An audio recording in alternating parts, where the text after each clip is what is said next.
they're scanning a flat Focus plane, less about customer relationships and more about data and sales process to drive digital marketing. and then they So go after out following my into guts and out for paint 30 them years onto doing the 9 these, to 5, 70-hour weeks, and then that's I what could they see I was display slowly to selling everybody. myself out of a job. Here, And sooner rather than later, I would become just another redundant process. So I became determined to find a way to get ahead of the trend, harness this technology, educate myself, and earn an income from it. Use it to automate an online business, enable me to sell something I could get truly passionate about. it's firm I started researching on the web, and after many weeks I found a global community of digital entrepreneurs willing to help complete beginners like me make the transition to a laptop lifestyle. Of course I was extremely skeptical at first, but I decided to watch some free videos that they sent me. And I'm so very grateful I did, because these videos firstly helped me with basic business ideas. I didn't have a clue what type of business I wanted to run, or even what's possible.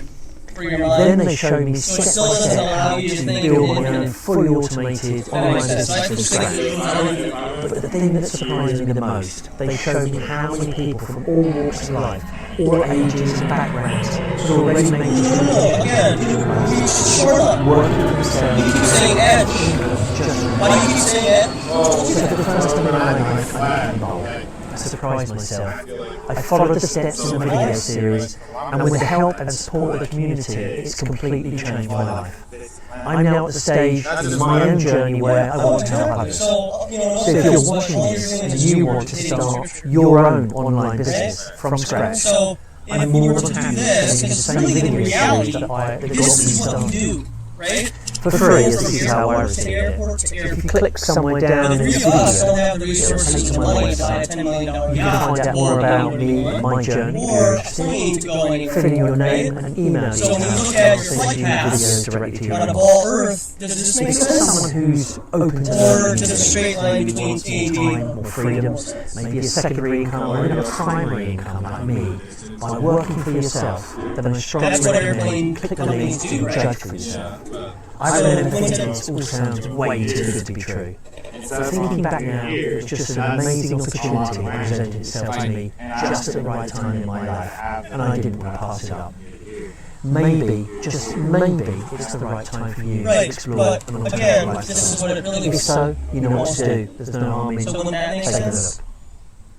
Yeah, I guess so. Have you ever been to, I'm sure you've been to a restaurant, right? Have you ever served at a restaurant before? Yeah.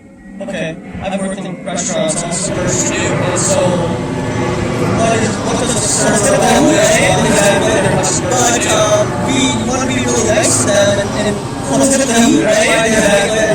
But we want to be really nice to them and hopefully try to get them to get out. You want to have that table turned so you can get another one over there and more table, right? That's the same idea when airlines have that table turned so you can get another group of people at that table, right? That's the same idea when airline people drop off. They want to go from A to B in the quickest, most efficient way money to then get their people dropped off, have connecting points, and then make the most money, right? Yeah. So, if you had the opportunity to go, like Area 51, would you? And why? So, why would you have the opportunity to go? Aliens aren't real. Well, like, I would know. you? And why? Yeah. Why would They're you? demonic entities. Aliens aren't real. Are you Christian? I know so. Yeah. I am, yeah.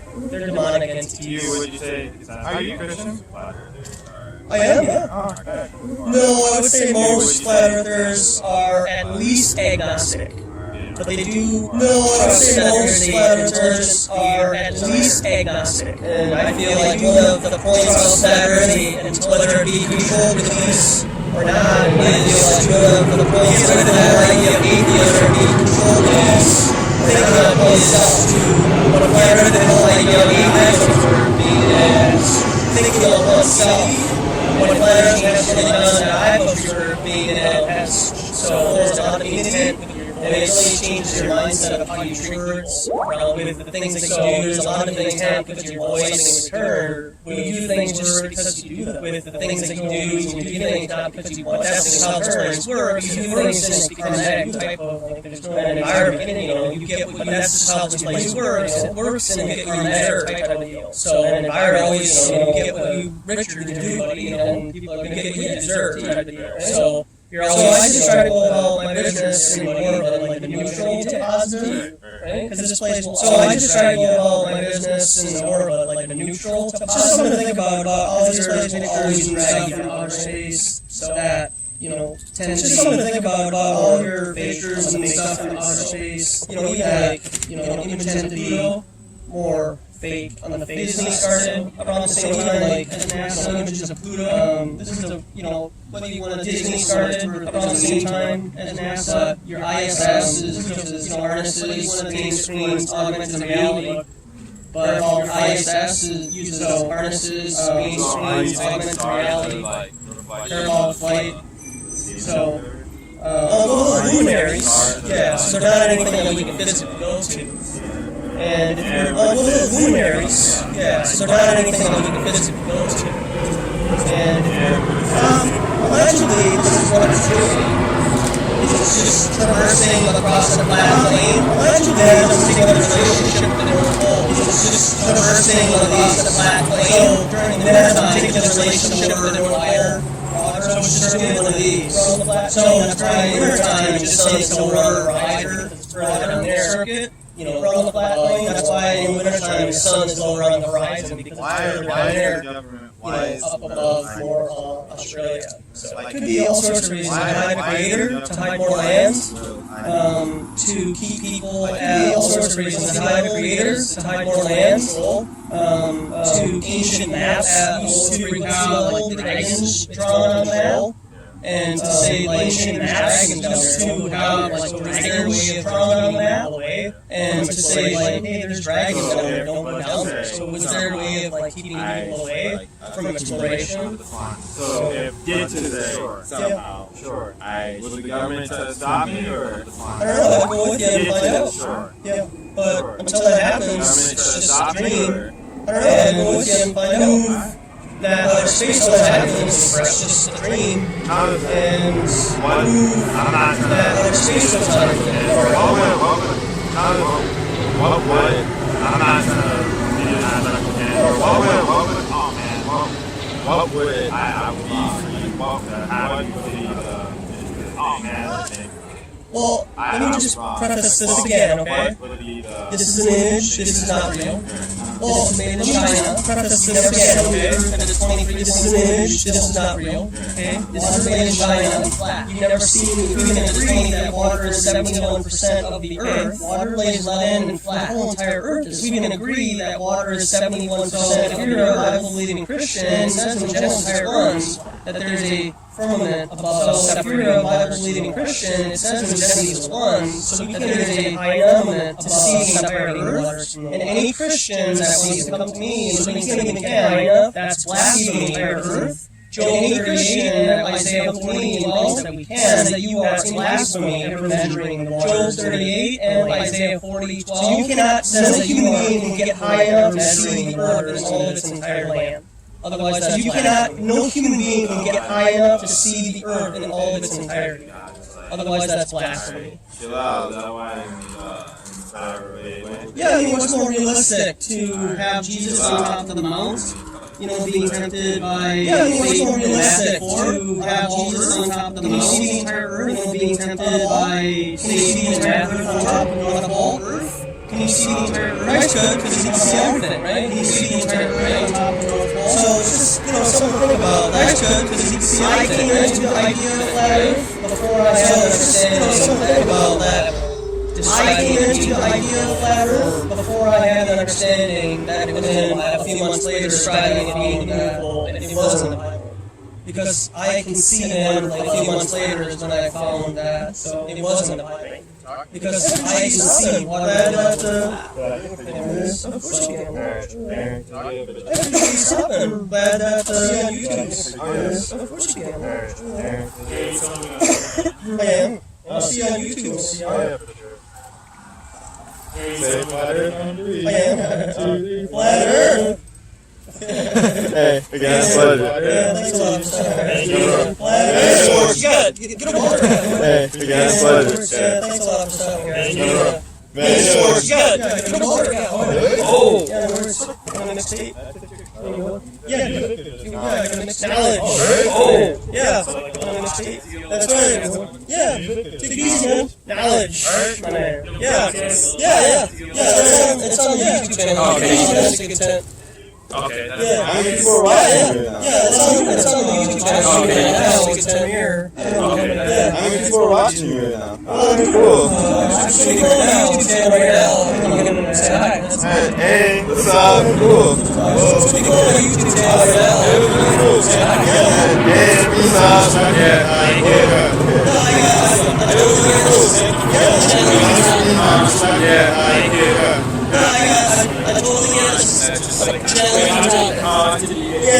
That's why I have like all this. But most people are cool. That's why I have like all this. I understand that we have free. But most people are cool. Respectful.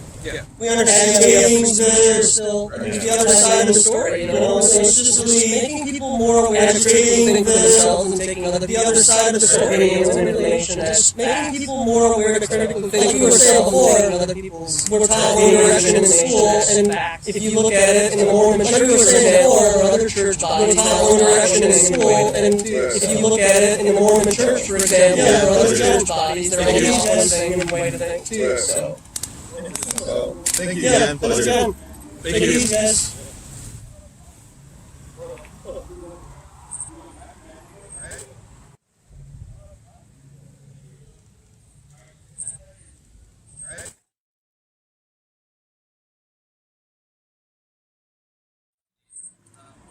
Hello, gentlemen. What's this about? Oh, just stirring it up a little bit, talking about flat Earth. Hello, gentlemen. What's this about? We're just stirring it up a little bit, talking about the flat Earth and not spinning. What do you think about the concept of the Earth going around? Okay, can you show me the observation of which we've done to show the Earth spinning? Okay, could you show me the observation of which we've done to show the Earth spinning? Here on Earth? No. Here on Earth, what mechanical device can show us the Earth moving? No. Here on Earth, how do you know what mechanical device can show us the Earth moving? Okay, so how do you know that? You've been taught that, okay? But that would be then, if you have to verify that information yourself, you're no different than a Bible-believing Christian. If you have to verify that information yourself, you're no different than a Bible-believing Christian believing everything their pastor says.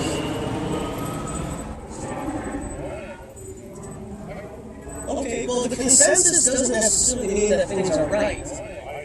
Okay, and so the reason why Einstein consensus doesn't necessarily mean that things are right. It was proven that, and so the reason why Einstein came up with the theory of relativity is because how high do you have to be to see the Earth and not separate of itself spinning, right? How high do you have to be to see the Earth and not of itself spinning?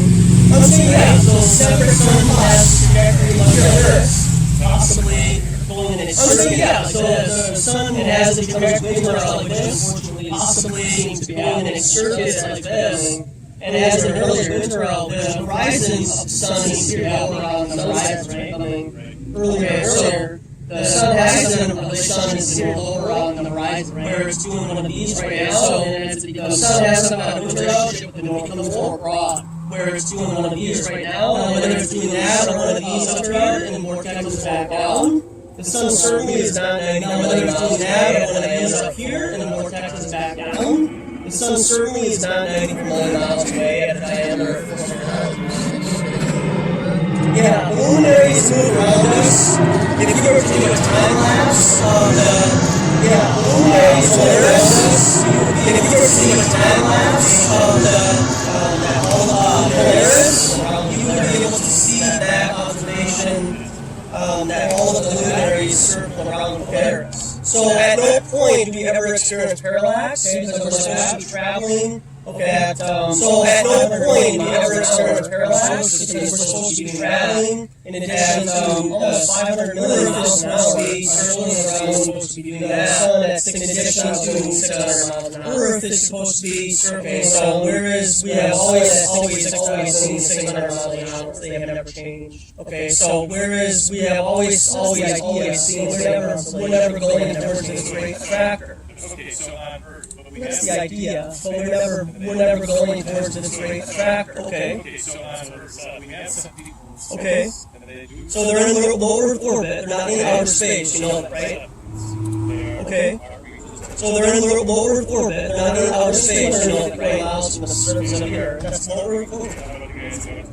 Okay. They're only 251 miles from the surface of the Earth. That's low Earth. Yeah. How did they get through the banality? With a radiation belt that would cause them to basically. Yeah. How did they get through the banality? The radiation belt that would cause them to basically get out. I'm just saying, how did they get clean because they don't know about the ignorance means claim that because they learn your knowledge of that means that you can't, they just went through it. That doesn't make sense. Ignorance means that you can just do things, but then your knowledge of it means that you can't. That doesn't make sense. If you were to look into the Bible, it would say that it sits on 4 pillars. Okay. If you were to look into the Bible, it would say that it sits on 4 pillars. Okay, no, but the lane to drill the thread and everything all the water are immeasurable. So human beings, according to cannot get high enough to see the earth and all its grand triangles. So human beings cannot get high enough to see the earth and all of its grand triangles. Yeah, no sir. So what had happened is they were in a fuselage, and they blacked out the entire interior. So what had happened is they were in a fuselage window, and then they blacked out the entire interior of that fuselage, and they claimed that they were in the one window, and then they had a dream reality, they were probably, and they claimed that they were 120,000 miles from the Earth. Never went into reality, they were probably physical objects that can be landed on. It's not a rock. Never went into it's not a physical object that can be landed on. It's not a rock.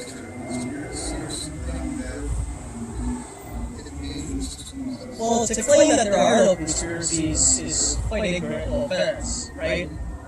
Well, yeah, to claim that there are no conspiracies is there is a withholding of information.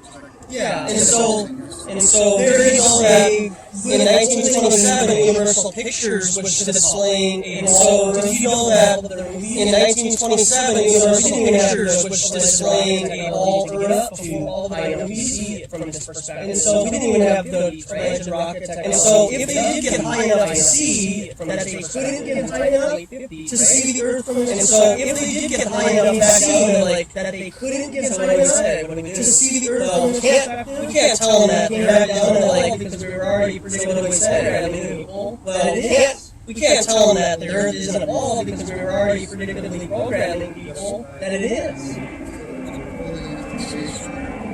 Yeah, for sure. To give people the illusion of outer space being real, and in my opinion, yeah, the way is that to give people the illusion of outer space being real, and in my opinion, space travel is that going to fake it, alleviate the pressure, space travel, is going to fake it and we've seen this information for the past 50 years of the means with comic book propagating outer space and years before Star Wars and various other means of propagating outer space they have control over. Years before the border you want to claim is over us, to theirs they have control over. I know that there is a cabal on the claim is over us. A particular group of people that do run. I know that there is a cabal over. We can point fingers at who that is all day, but what things that small people that do run. What do we do about it? How do we become? We can point fingers at who that is all day, but what does that? I just come up here and I leave nice weather. I share this information. People, if it resonates, I just come up here and I enjoy the nice weather. I share this information, and then people, if it resonates, collective consciousness can change things as time progresses, explore on their own time, and then. We as a collective consciousness can change things as time progresses. Bye. Nice afternoon. That's all I got. YouTube channel. Of course you can. Yeah. Would you like a bottle of water too? Yeah, sure. Of course you can. Yeah. Would you like a bottle of water too? Today, fellas? Yeah, sure. Oh, yeah, that's fine. Whatever you have on today, fellas. Would you like some better? It's fine.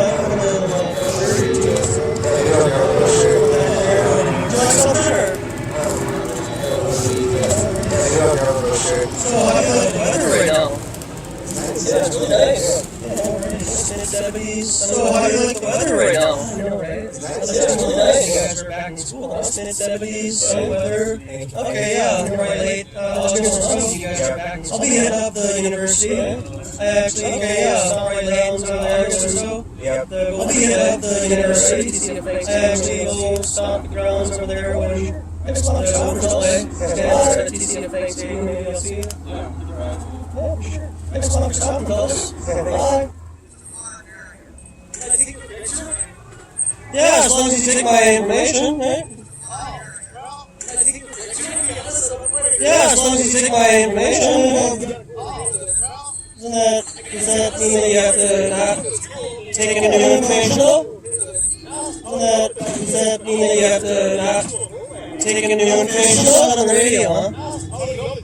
Oh, yeah, that thing, Okay, yeah, you know that Dick Nixon said after all that happened, the American public won't believe anything. Yeah, you know that Dick Nixon said after all that happened, that the American public won't believe anything until they see it on TV? Kind of makes sense, huh, man?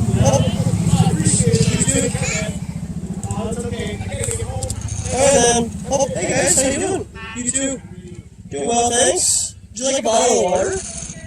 Hey guys, how you doing? Yeah, go for it. Doing well, thanks. Would you like a bottle of water? How's the walk today for you? Good. How's the walk today for you? Cross your mind that the Earth is a non-rotating level plane? No. Has it ever crossed your mind that the Earth is a non-rotating idea? Want to tell you? No.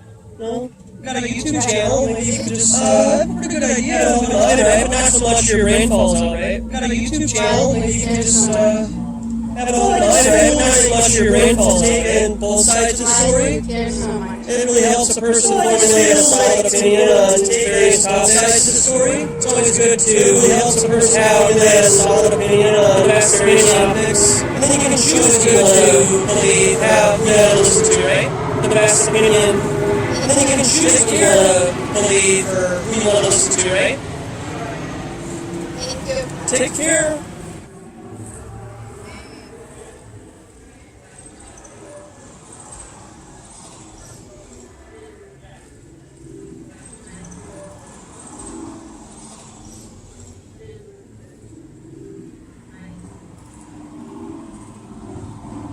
How do people go to, like, New Zealand from the other side?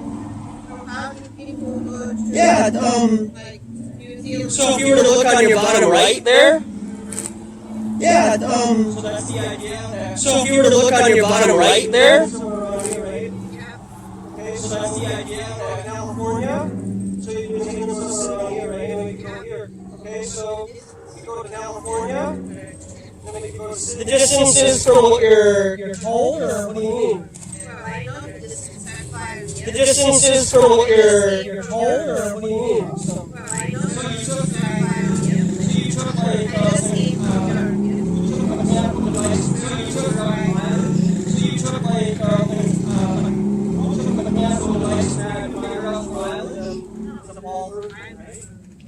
Okay, so is that mileage from it's a ball route then, right? Sure. And then if I was to go to church and then my priest told me information about the Bible, then I just, and then if I was to go to church and then my priest told me information about the Bible, then I just believe him, right? Or do I look at the information myself? Okay. There's no curvature. Okay. You can see it. There's no curvature. So, there's no curvature. Because if you understand the mathematics that's involved with the spherical ball geometry, you'll know that no matter how high you understand the mathematics that's involved with the spherical ball geometry, you'll know that no matter how high you get, it was 11 small Earth. Do I have to understand the mathematics that goes on in all Earth? I can just look into it on my own. Do I have to? Because I have more free time than I'm sure you like. I don't. Because I don't have a 45-hour on my time. Because I have more free time and I understand the concept of why I don't have a 45-hour-a-week job. Okay, I have more free time to understand the concept of why the physicist Neil deGrasse Tyson says they simulate lighting up the Earth. Even your physicist Neil deGrasse Tyson says they can light up the Earth at 25 miles. But why are they trying to Why should we light Okay, no, it's not. It's not lying. who are less intelligent than you. Okay, no, it's not about the experience. It's all lying who are less intelligent than you. You're just intimidated. So if I choose taking sympathy of that, then I'm going on whatever people tell me through history. So if I choose taking, so if you have that idea that everything that's in history books is true, then you're in the history books. So if you have the idea that everything that's in history books is true, then you've always seen the eye of Jupiter. Show me that page out. You've always seen the eye of Jupiter. Yeah, you have. Yes, it is. A telescope cannot see over 100 million miles away, man. Those luminaries are. A telescope cannot see over 100 million miles away, man. Those luminaries are not a wandering star for 50, 60 years ago. The lights in the sky, they're not planets. It's a wandering star. We're at least 100 years if the dictionary has changed from planet to wandering star. Yeah, we're at least 100 years if the dictionary has changed. Not so you walk away because you think you're better than wandering star from planet. Yeah, you do. No, not so you walk away. You never landed on the moon before. So how do you know what you landed on? You have to be you never landed on the moon before. No, how do you know what you believe you landed on the moon? So you also believe that they landed RC cars on Mars. No, it's not, because you believe you landed on the moon, and you also believe that they landed RC cars on Mars. That doesn't matter. That doesn't mean you can land on it, sir. That doesn't mean you can send a probe to it either. That doesn't matter. That doesn't mean you can land on it. It doesn't matter. That doesn't mean you can send a probe to it either. So why don't you worry about the Earth? It doesn't matter serving water laying level and flat when it's contained. So why don't you worry at what point does the water serving water laying level and flat when it's contained? So at what point does the water finish burning? So show me water conforming to the exterior shape and it's all earthy. So show me water conforming to the exterior shape and it's all earthy. And it doesn't matter what they are. That doesn't prove water. What are they? It doesn't matter what they are. That doesn't prove water. You think that the moon can draw water and then it can throw a butterfly? Like, man, so gravity has discernment, gravity has discernment. Man, so gravity has discernment, So you're gonna walk away because I can't, because I'm like, what are you, man? So you're gonna walk away because I can't, because, yeah, good for you, man. Good for you. Oh, man. Earth is not. Yeah, well, it's going to be a joke when you meet your creator, sir. Have a nice afternoon.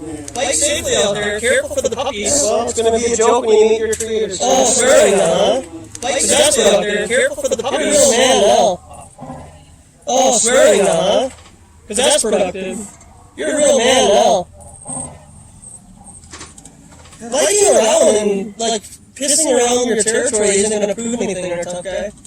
Biking around and once you get around, pissing around your territory isn't going to do anything there, tough guy. Don't you carry on, it won't do anything, because you got your female there, you're a beta male. You're a beta. You go have your woman to tell you what you got your female there, you're a beta male. You're a beta. Go have your woman to tell you what you got in the bed tonight, bud. Make sure she tucks you in the bed tonight, bud. Hey, what's up? Lois in the building. They're crazy platter, dude. Hey, what's up? Lois in the building. And a rock one here a minute ago. He biked around here a minute ago. He biked around the table and called me an idiot and yada yada yada and called me an idiot and yada yada yada.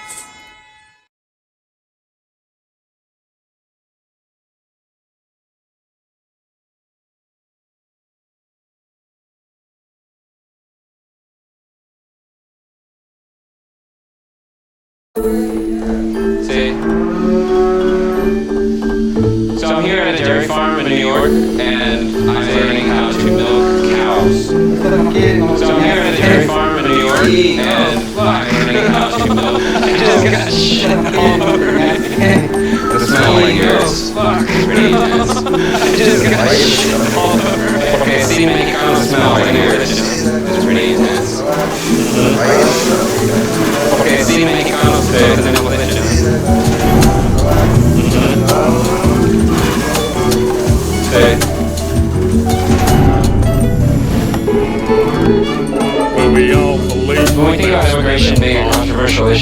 think of places like Arizona and Texas, but actually, New York State has become such a hotbed for immigration enforcement. And the main reason is that agriculture and dairy farms rely on immigrant labor so much. Immigrants play a critical role in the American food production system.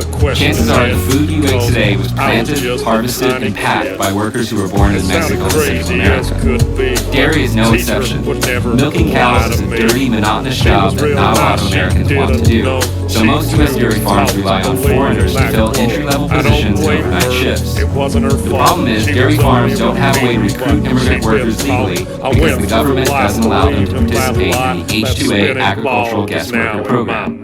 That program is for seasonal farm work only, not year-round work like milking. So since they can't get workers legally, most dairy farms hire immigrants illegally. Congress's refusal to create a guest worker program for dairy has New York farmers on edge. New York State is the country's top producer of Greek yogurt. Find the truth, find it all. Find it all, man. Yeah. Don't believe their lies. Don't believe it, man. Let them take your mind. Let them take your mind, man. Alright, man, listen up. So I'm hurling through space on a road to nowhere. So I live my life without a care, cause I was taught that there ain't no creator. That's what I was told from my educator. So I live my life so selfishly, there ain't gonna be no hell for me. I'll do what I want with no care for others, with no respect for my brothers. Until one day when I woke up and I drank some truth with my coffee cup. I learned that things ain't what they seem. This so-called reality is just a dream. There's deception everywhere that I look. The news, the TV, and in my school books. And pretty soon I'll realize that everything's just a pack of lies, man. Don't let them take your mind. Don't let them take your mind, man. Don't let them tell you that you are not divine. Don't let them do it, man. No. Take control of your soul. Take back control. Yeah. Find the truth, find it all. Find it all, man. Yeah. Don't believe their lies. Don't believe it, man. Let them take your mind. Let them take your mind, man. Yeah, man. It's deception on a biblical level. It's orchestrated by the devil. Many think that hate don't exist, but that's what he wants, that's one of his tricks. But I found out that dude's real, and I tell you, man, that's a bitter pill. So I questioned everything I was told. I had to question that spinning globe. I had to relearn it all again and get some truth inside this brain. And pretty soon I realized that the globe I was taught was a pack of lies. So I studied as hard as can be. I found the flat earth conspiracy. Man, it hit me like a ton of bricks. The globe I was taught was a devil's trick. Don't let them take your mind. Don't let them take your mind, man. Don't let them tell you that you are not divine. Don't let them do it, man. Don't. Take control of your soul. Take back control. Yeah. Find the truth, find it all. Find it all, man. Yeah. Don't believe their lies. Don't believe it, man. Let them take your mind. Don't let them take your mind, man. I started to connect the dots, and I'm telling you, man, there are lots. I soon realized that the earth was flat. It's not a belief, man, it's a fact. And once I found out that reality, well, it did a funny thing to me. For a while there, I was pretty shocked, but now I know that there is a God. And once you get to that point of understanding, and once you know there ain't no moon landing, and once you know that space is fake, you view your life with a different take. It ain't just random chance that we're here. We ain't living on no stupid sphere. It ain't some ridiculous spinning ball. The earth is flat and God created it all. Don't let them take your mind. Don't let them take your mind, man. Don't let them tell you that you are not divine. Don't let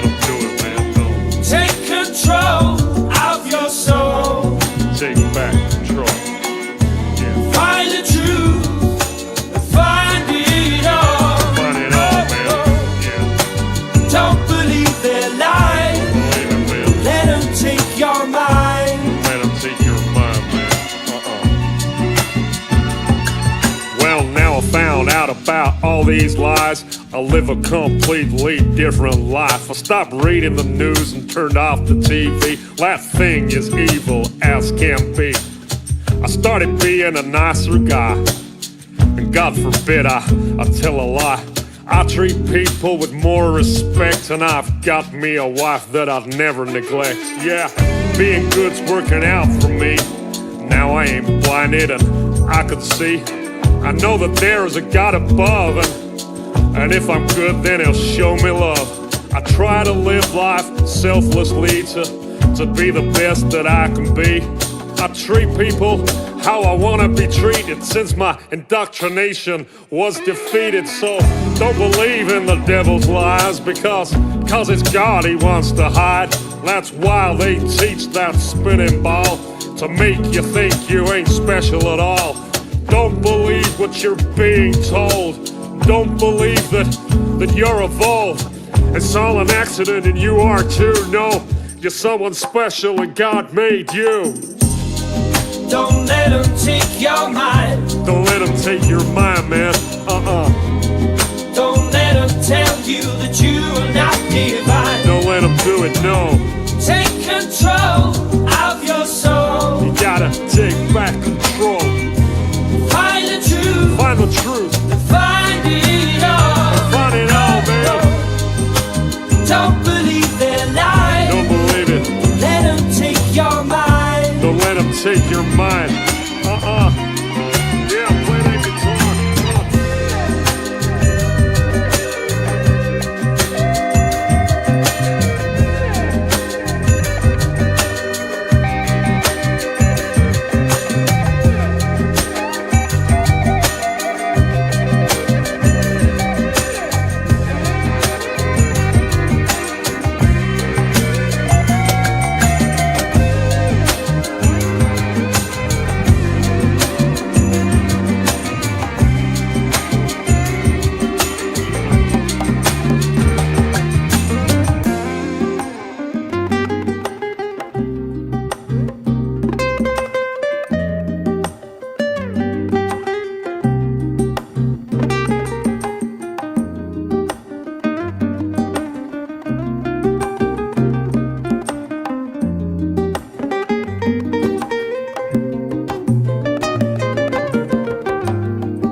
A friend of mine once told me to do a search online.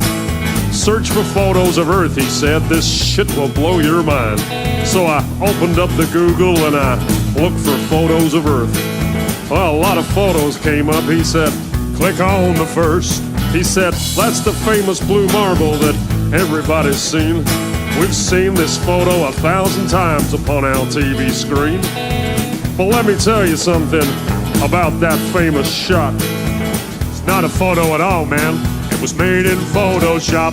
Cause there ain't no photographs, but somebody tell me why. They're all just Photoshop cartoons, they're all just CGI. No photographic proof of a clone, no none at all. Why the hell can't no one take a photo of this ball? He was goddamn right. That shit did blow my mind. Cause I thought the blue marble was a photo all this time. Well, don't you think that's strange? He said suspiciously. Now, the fact that it ain't a photo seems pretty weird to me. I mean, the most important photo that man could ever take this huge iconic image turns out to be a fake? Well, I couldn't quite believe it, man. I was pretty shocked. I needed further proof that this photo's photoshopped. He said, look up Robert Simon. He made that cartoon ball. He's the guy you should research. He works for NASA and all. He openly admits that it's all just artistry. He said, and I quote, it's photoshopped, but it has to be. There ain't no photographs, but somebody tell me why. They're all just Photoshop cartoons, they're all just CGI. No photographic proof of a code, no none at all. Why the hell can't no one take a photo of this ball? Yep, every photo of the Earth is artist trickery. All the photos on Google, man, are as fake can be. Download all the photos and put them side by side. Compare all the continents, they're each a different size. Compare all the colors, each globe a different shade. If all of these were photos, man, they should look the goddamn same. Where's the continuity? There's none, no, none at all.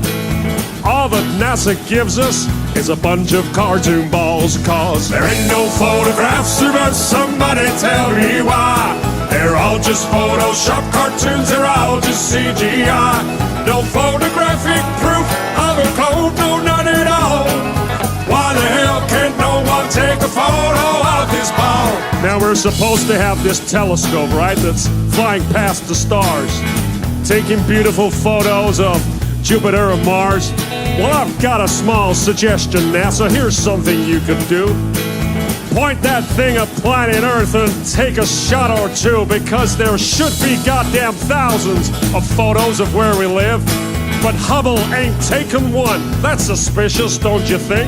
We got all these fancy pictures of spinning galaxies, but not one goddamn photo of the Earth for us to see. Cause there ain't no photographs, but somebody tell me why. They're all just Photoshop cartoons, they're all just CGI. No photographic proof of a code, no none at all. Why the hell can't no one take a photo of this ball? There ain't no photographs, but somebody tell me why. They're all just Photoshop cartoons, they're all just CGI. No photographic proof of a code, no none at all. Why the hell can't no one take a photo of this ball?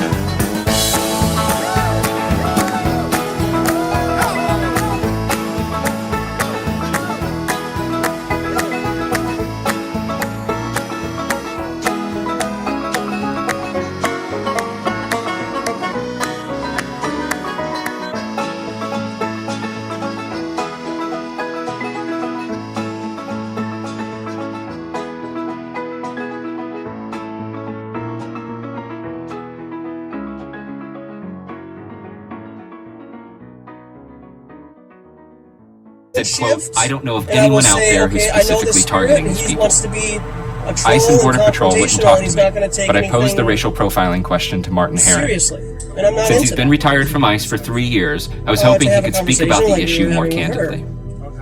How can we ever say that we're not profiling? Acting like it's all about you and interrupting.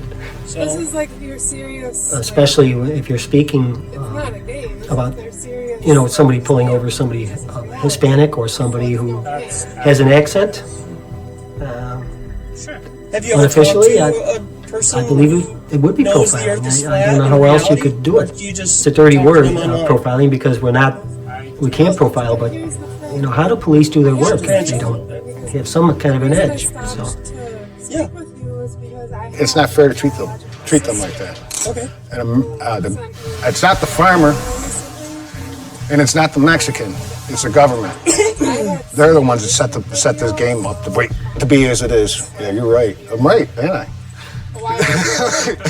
It's the government. Yeah. They're the ones that draw the line in the sand. They're the ones that call him a criminal. Like, no offense. They're supplying no more labor than what's needed. I used to complain. I says, they're taking American jobs. They're not taking anything that's not just laying I there. spoke at one last year in Denver. Dan Wolf is a dairy So farmer. then I was just kind of like, oh, weird, you know, but then, and I didn't discount it, but I was just like, I don't believe that. Yeah, sure, fair enough. And then I was working at a, I mean, no offense, I just did. You're fine. No, I don't agree with a lot of lifestyles that are out there. Intuitively, I was like, no. But here's the thing. Here's the thing. Like, I was working at this jewelry store, and I went to work, and one of the jewelers there said something about flat Earth or something. And like, this is just me. I was just like, well, you never know, you know, because that's just the way I see things. And he, like, the energy that came over me was like doom. I was like, oh, don't even go there. You know? And so then I didn't go there after that. But then my sister sent me an email, and this is where it gets freaky. My sister sent me an email with a link to an article about flat Earth theory. And this is where it gets freaky, you guys. I open up the email from my sister, and I'm like, uh-oh. And I click on the link, and the article comes up, and I read less than a sentence of it, and I could feel synapses in my brain starting to change, like in a unsafe way, like in a way that I felt unstable, and like this was not safe information, like this is bad brainwashing information that my sister just sent me. So I didn't read it. I went back to the email, and I said, hey, I was like, I don't believe this isn't true. As defense, as nonviolent defense, because it felt like unsafe territory where people are being brainwashed into believing something and it's creating instability. Do you remember where the source of the article was from? I think the dude lives in Minneapolis. I think I know who he is, who started this whole mess. Like, I won't say his name. I already actually reported it. Hey, are you selling on Amazon or thinking of doing it soon? I have news for you. Selling on Amazon has gotten harder, but if you know a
So then we walk out, and Lois said, so she still charged us $750 for folding, and we didn't even... And I was like, well, we did get $100 for free, so... Just got some new brochures in. If you're interested in flat Earth, there's some good kind of thought-provoking things in there. What do you think about the idea of flat Earth? It's not true. It's not true. Yeah, because you've seen videos of the Earth. Interesting. Have they going to the moon? Cannot be flat. Yeah. No offense. I'm gonna judge you guys. Okay. It's okay. Okay. I'm gonna be a discerner of spirits and kind of think that you might fall along with the Quran. Yeah. Okay. The Quran? Yeah. Oh yeah. Yeah. You familiar with it? Yeah. Did you know that in the Quran it said he laid it out like a carpet? Yeah. For the people. No, he's talking about, it's referencing the earth. So let me just finish, okay, and then you can ask my questions, okay? Just listen, okay? Because you're curious, right? Yeah. So I'm just trying to help you just have another perspective. If the Quran says he laid it out like a carpet, meaning the earth, is the Quran wrong? Is it lying? No, but it's pretty obvious the earth is not flat. Okay, what would that meaning be? Maybe you could just tell me the context of it. Oh. How is it obvious? It's obvious that it's not flat. Because we've seen the message to moon, and they recorded it, and then you can see the Why would earth. there be universe if it's flat? We? See? What's this we stuff? You did it yourself? Yes, I'm pretty sure. You've been up to the moon, landed on the moon, and walked around and stuff? I've seen videos of it. Oh, videos make it real. Yeah, they do. Have you been up there and seen it flat? Okay. Well, what we can do here, because what a lot of people tend to do is they think they can measure the ceiling to get the measurement of the floor. Yeah. So what, can you just hold on, okay?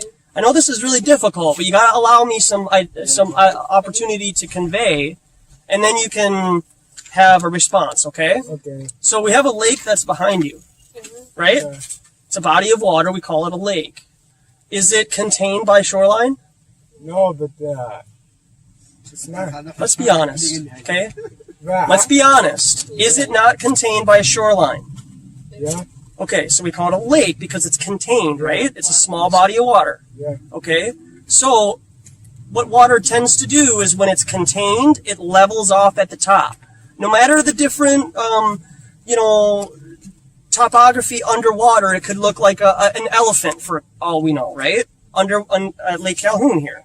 But if we fill it up to the very tippy top, it's going to level off and be flat. That's why we can use a bubble level to determine a flat surface. But I have a question. Though. Okay, so just hold on. Okay, so in my opinion, if the lake lays level and flat, how is that any different than your oceans like this that lay level and flat? I mean, that's a very good point. But my question is, Well, are you acknowledging that water lays level and flat then? Yeah. Okay, so how does it do this then? I heard in science class something about It's gravity. God that making you. Okay, gravity? Yeah, gravity. Okay, can you prove gravity for me then? Maybe you could prove gravity. I mean, I'm not Albert Einstein. You don't have to be. I mean, so, I mean, I don't think the Earth is flat. Okay, could you give me why the Earth is not flat? It just, 2 reasons why the Earth absolutely cannot be flat. well, because we've seen proof of the Earth not being flat. That's all we need. What's this we stuff? So, yeah, go ahead, man. Doesn't the Earth spin or something? Allegedly, right? So Yeah. it's flat. Like it's. How does it? Have you seen it spin from outer space? Yes. There's a proof actually. No. Did you know that there's no 48-hour video of the Earth spinning at a 23.4 degree tilt in outer space? I mean, what's the point of this argument, though? Like, we should worry about more important topics. Okay, like what? Like finding help for people who are sick, but... Okay, where's your table then? Where's your table? I don't have to set up a table. But Oh, why not? You think, in your perspective, I'm wasting my time? I mean, everybody is. So good job. Okay. But I'm asking, what are your 2 proofs? You gave me one, okay? That was pictures that he hasn't taken himself of the Earth from space, like this, right? Yeah. These, That right? looks like flat. That looks flat. Those are It's fake. not flat. What are you talking about? Oh, that looks flat. They're fake. They're computer generated images. No, they haven't. They're Photoshop. They're not real. They're not photographs. Okay, the I Earth mean, is do you flat. have a proof the Earth is flat?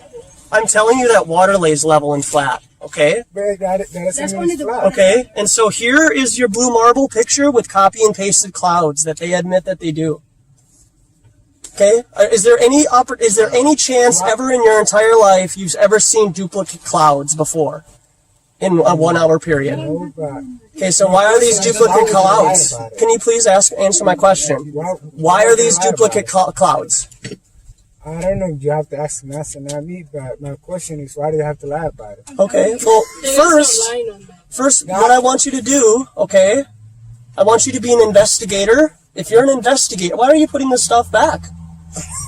Are you afraid No, I'm not. to incorporate new information into your worldview? I'm pretty sure the world's not flat. Okay, pretty sure? Like, how sure are you? Of course you can. Yeah, go for it. How do you know for sure the Earth is not flat? The Earth is flat. By other people? Okay, so would that mean like you're in a religion then? The religion actually says it too. Take it out from me. Earth's flat. How do you know though? Why do you believe? One of the problems is that water doesn't wrap around. It's impossible, but that's what God does. No, he didn't. He made it a non-rotating level plane. That probably goes on infinitely forever. So science is like... It's believable, but... Why would they lie about the Earth not being flat? I don't know why they would lie. I can just show you evidence of why the Earth... Okay, just one person at a time, okay? He asked me a question, okay? Answer it. Why would they lie? Okay, so I don't know why, because I'm not them. My personal motivation would be different from them. And I would encourage you not to put off your moral code on people you've never met before, because there is evil in this world, is there not? I mean, there is, but... Okay, so you think that... I need actual proof that the Earth is flat. Okay, I don't think I'm going to get anywhere with you, because you're not open to listening. I am listening, but I see, like, they say circle, but they showed us a proof of it. So can you show me an actual footage of the Earth being flat? You think that we can see the Earth? You can go up there if you want to. All we're asking is that you prove that the Earth is a round ball.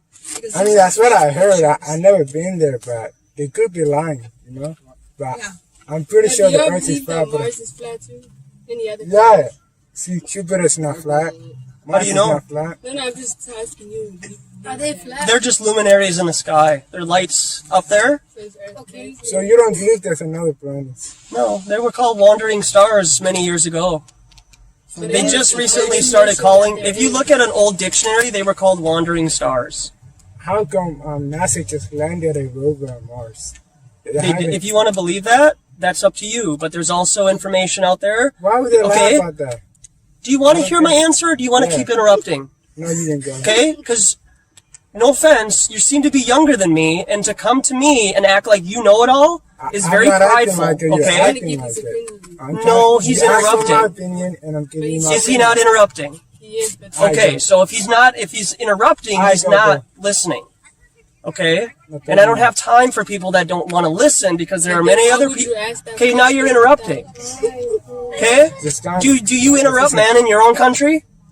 Yeah, I do. No, you don't. That's not proper. That's not proper etiquette, is it? What? But it's not. But it's not about the gender, though. That is me. I want to interrupt you. Okay. So just if we're having a conversation, please stop interrupting, okay? Oh, yeah, my bad. Yeah. I don't talk forever. I talk enough to where I can convey a message, and then you can convey his opinion, right? Okay. So you're asking about Mars, okay? Can I offer you a suggestion and look up Devon Island, D-E-V-O-N Island. The topography of Devon Island looks incredibly similar to the pictures that they give us of Mars. And they actually show NASA vehicles on this area called Devon Island in Canada. Okay? So you say the footage is fake? I'm saying that they test their vehicles at a place called Devon Island that looks similar to the pictures that they send us of Mars. That could happen, but they still planets out there. Have you been to them? No, but I've been heard about it. Okay, but those aren't places that we can land on, you and me, to verify that. Why are people like Elon Musk spending billions of dollars? Laid out like a carpet, so that means it's flat. I don't know about that, but then you can't say there are not the planets. I can say that because I haven't been there before, and for them to tell me. You don't have to prove everything right. So do I have to believe them?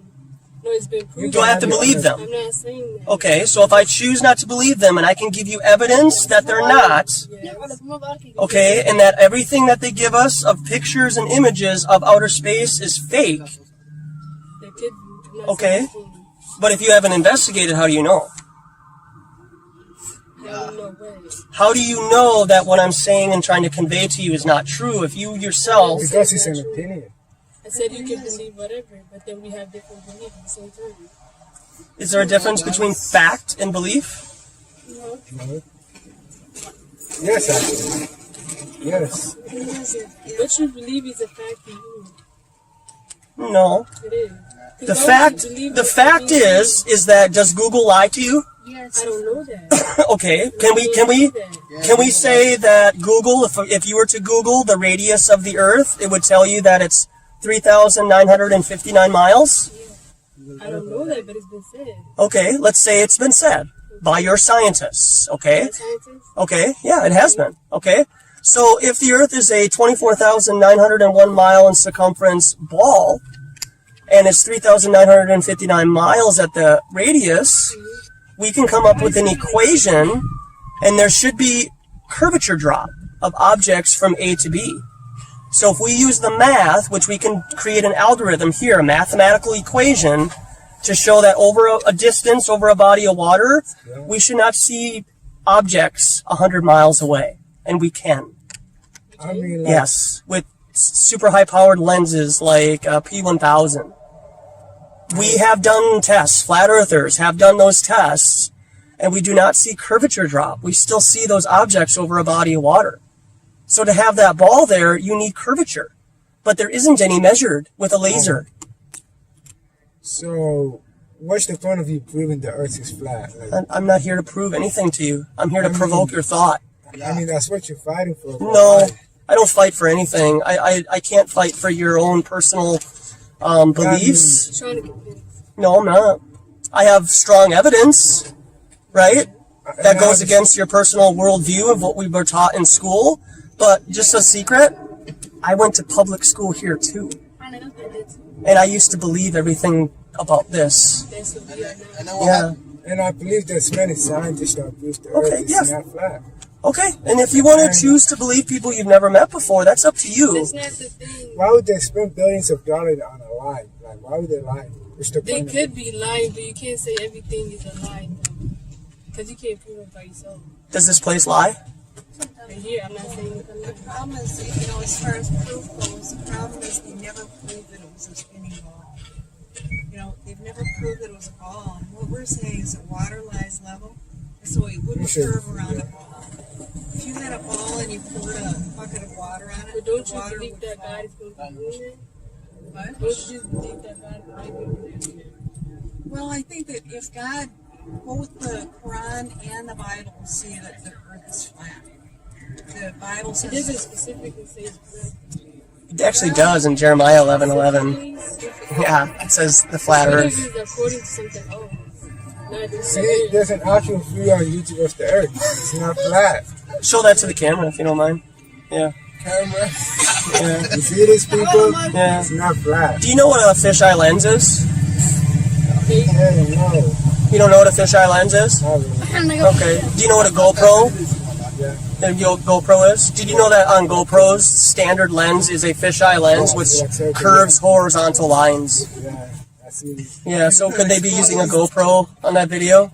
Possibly, but I don't think that. I'm actually quite afraid for you to just believe everything you're told by TV. I mean, I have my own opinions on it. I know you have your opinions, but I really caution you. Okay. I really caution you. This was a great conversation. I really appreciate you stopping. People went up there and proved that it's flat.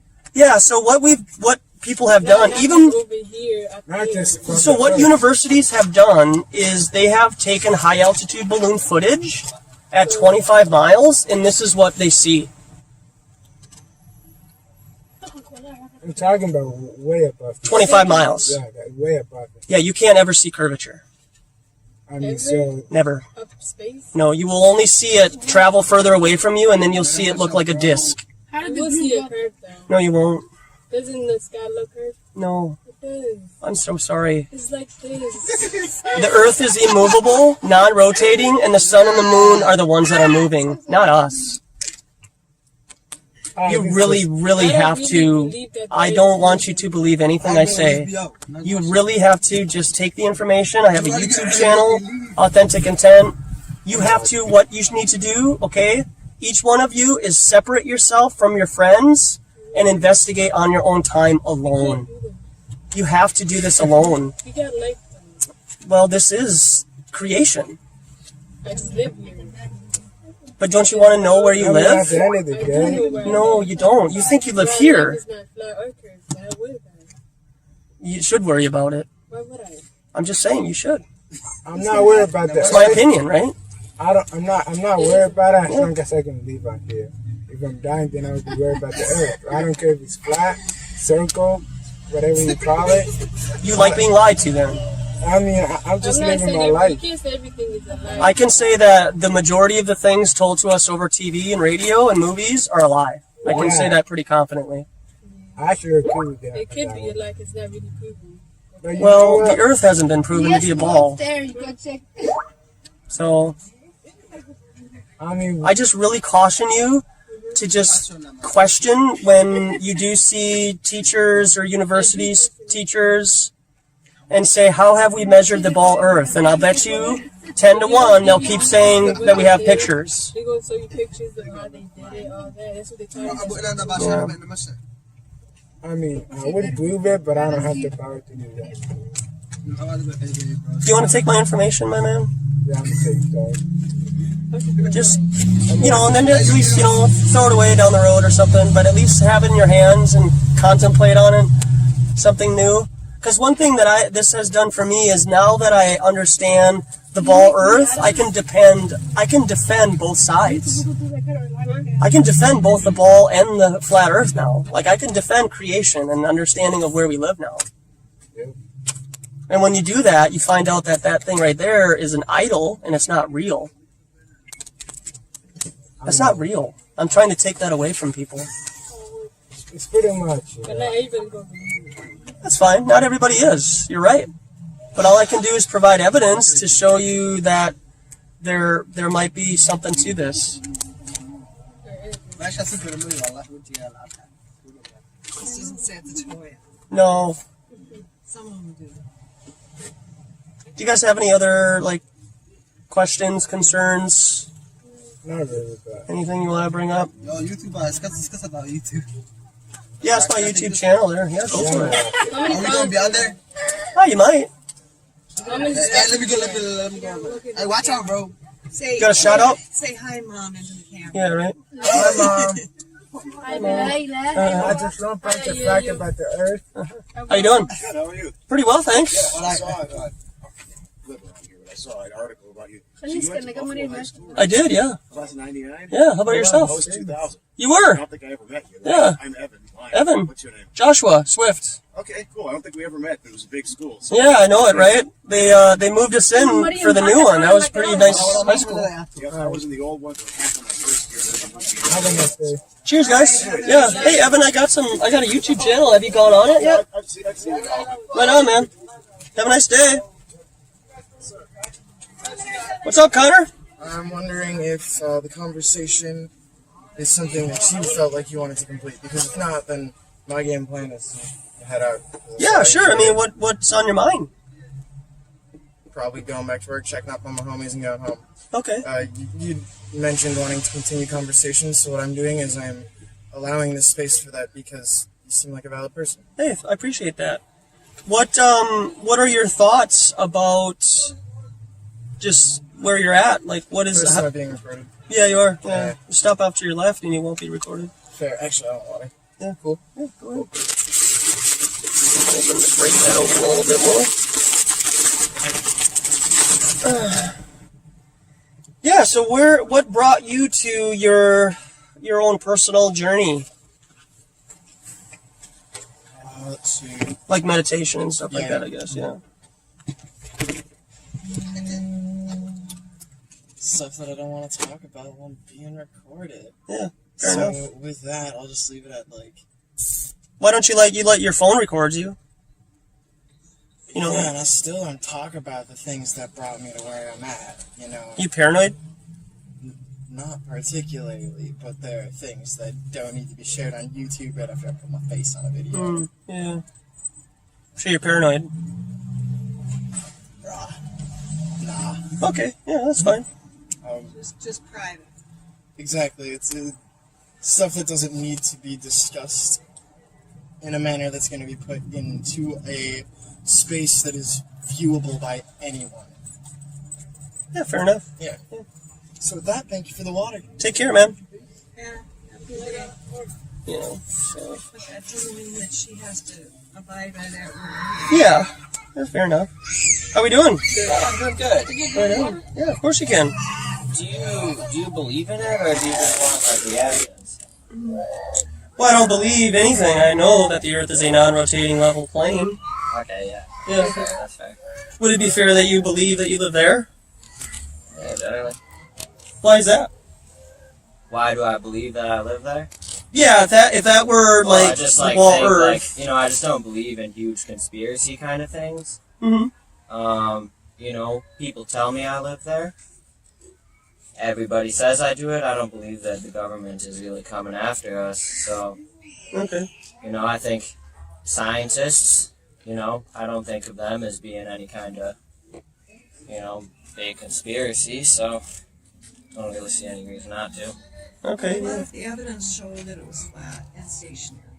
I don't think it would, but if it did, let's say hypothetically that you found evidence that it's flat and stationary, would you still believe it was a round ball because you were told that, or would you believe the evidence? yeah, no, I believe the thousands of other people before me. I know I'm kind of dumb. So Well, you're not dumb. Why do you say you're dumb? I just know there's people smarter than me. Could you say you might be naive and ignorant? A little bit? Nah. So is there anything that I'd say, what's that thing? Like, all I know is I know nothing or whatever. Like, so I'll trust the others. Alright, I got a date, so I gotta go. Just trust your own senses. Water lies level. It doesn't curve around. Alright. Do you mind if you take some information? I would rather not. I really kind of think it's spooky. I'm sorry. Interesting. Have a nice day. Yeah. You too.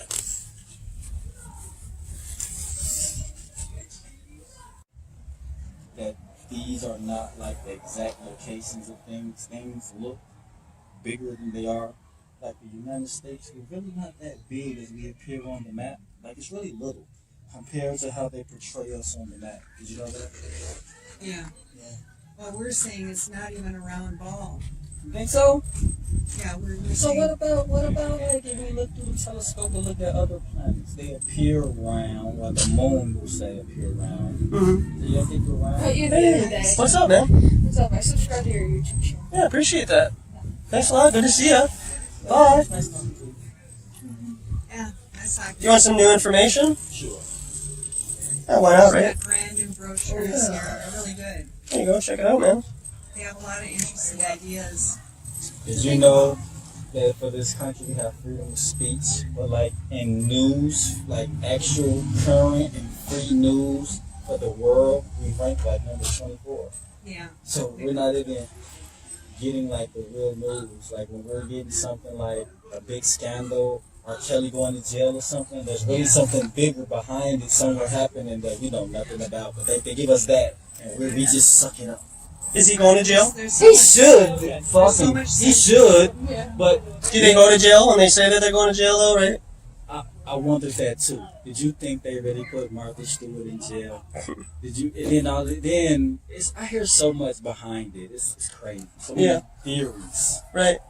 But they said we're crazy. Yeah. Have a nice evening. Take care. Yeah. I think, people who have less reason to trust the state are much more skeptical. Like he was just from the get-go. I mean, he wasn't particularly interested in the shape of the earth, but from the get-go, he's saying, I don't believe this stuff. Yeah. Like he was talking about how, the continents are different. I mean, even if you're not even talking about whether it's round or flat, and that's true too. Yeah. There's so much deception. Yeah, it really is just a really big leap for a lot of people to get past, that not only is the Earth not what we're told and the continents aren't where they're supposed to be, but now it's flat. Yeah, you've seen that Peters projection, right? Where it shows, it's a different map. It's not the Mercator. Yeah. And it shows, Africa being huge. Yeah. The United States being comparatively small.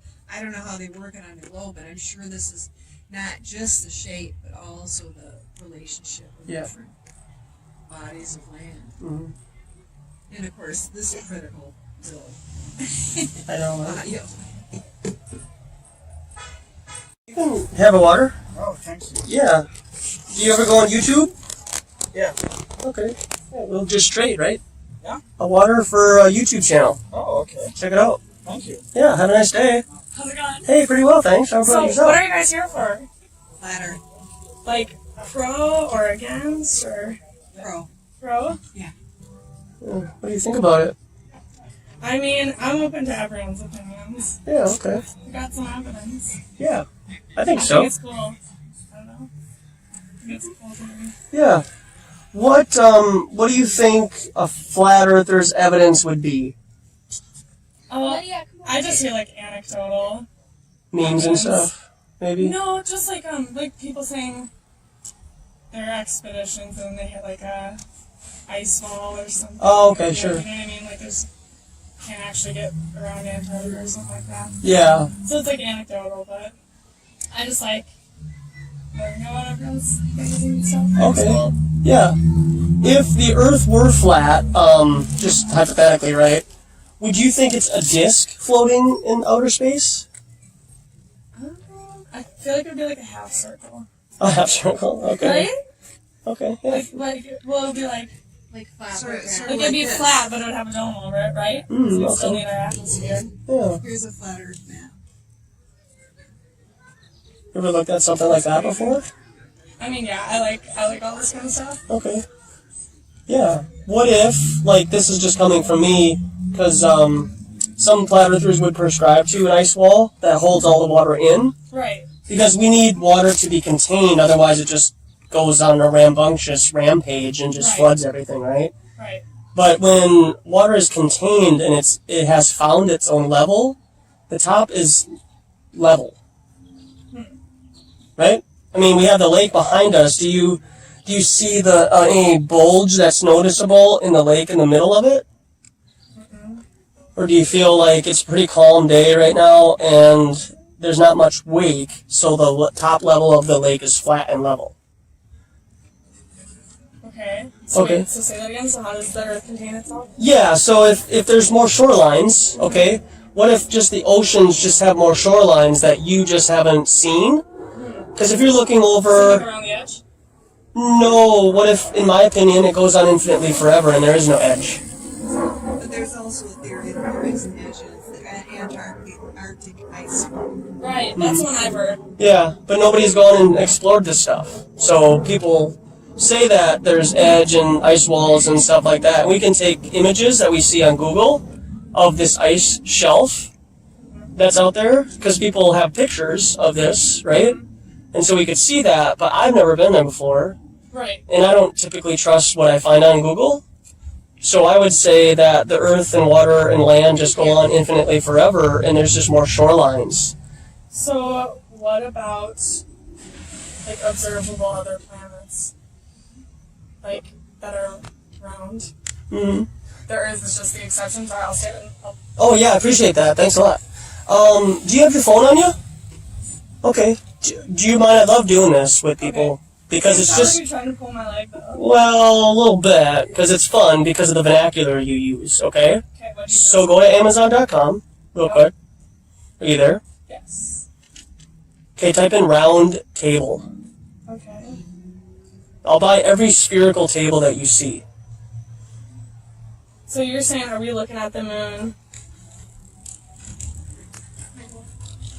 It's like flat facing us? Mm-hmm, yeah.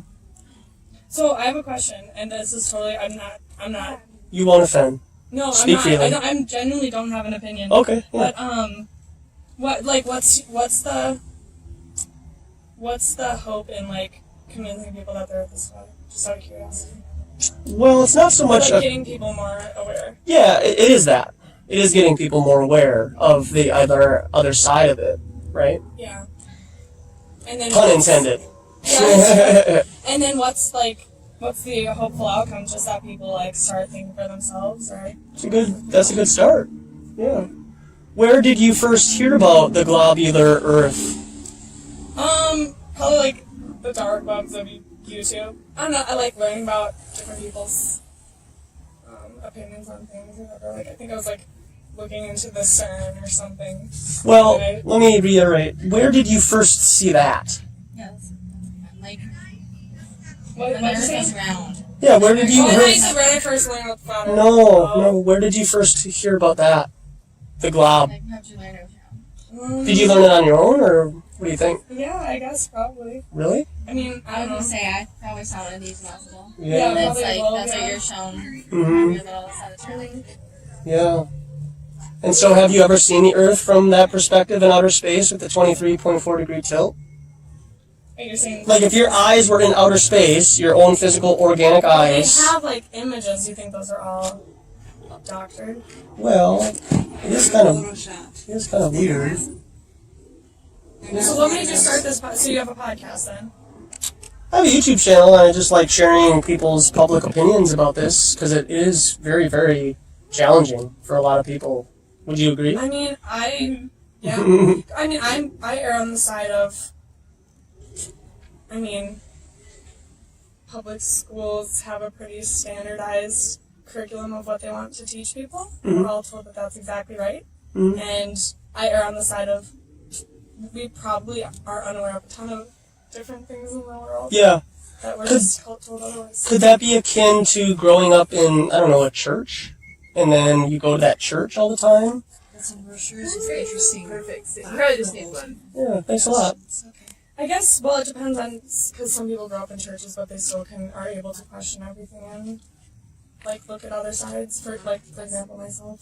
Okay. I feel like I've looked into a lot of different religions and different things and different evidence and whatnot. So, but if you're not that type of person, if you're not, like, I don't really have an opinion on this, but I'd love to know yours. Yeah. So, like, I feel like if you're not like that, you would very easily just fall into, here's what I was taught, and this is what the masses believe, and Go along and go to work. Yeah, so let's just go along with it. So, Yeah. I don't know. Yeah.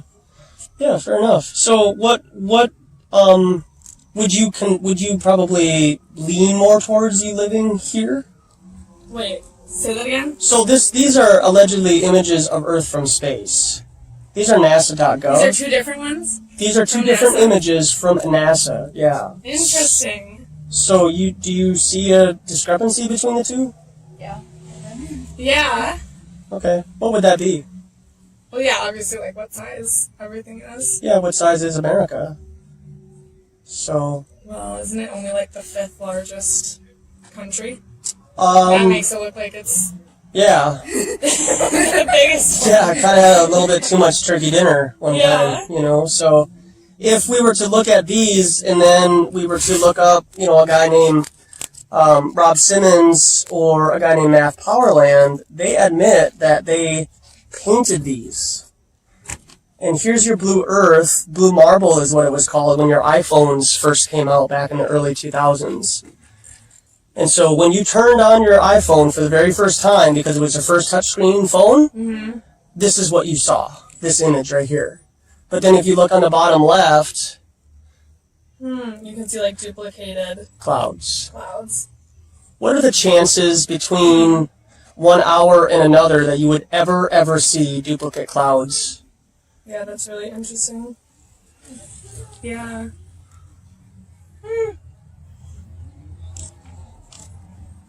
So, do you believe that NASA has been lying to us?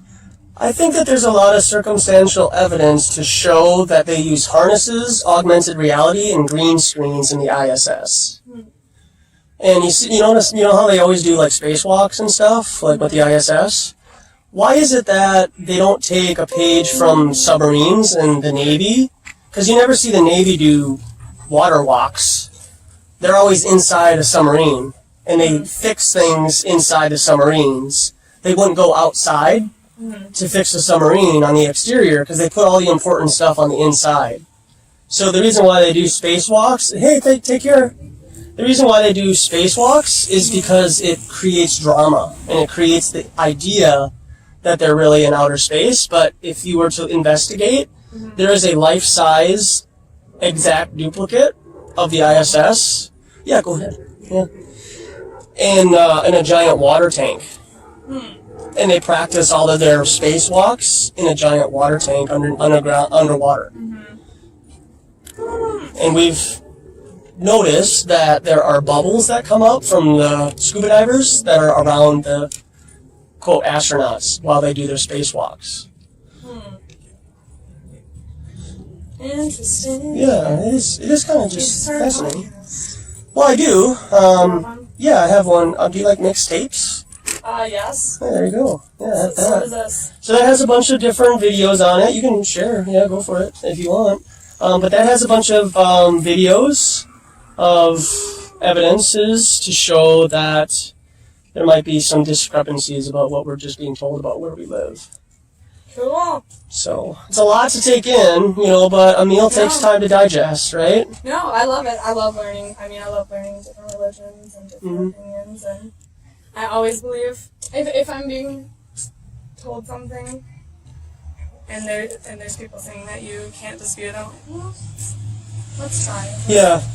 It's good just to do it for spite. Yeah. It's like, I don't know. I don't really feel comfortable with the idea of in every public school we're taught the exact same things and we're told not to even question it despite there being different opinions and different evidences, frankly. So Yeah, right, exactly. Would you ladies like some water? I would love a water. Yeah, Okay. share I that. will recycle it as well. No worries. The refill. Go for it. Yeah, please. Thank you so much. Thank you for listening. You're a good listener. What's your name? Joshua. Joshua Josie. Josie. Nice to meet you. Sorry, Yeah. hands were- Josie and the Pussycats, huh? Yeah. Cheers. Yeah.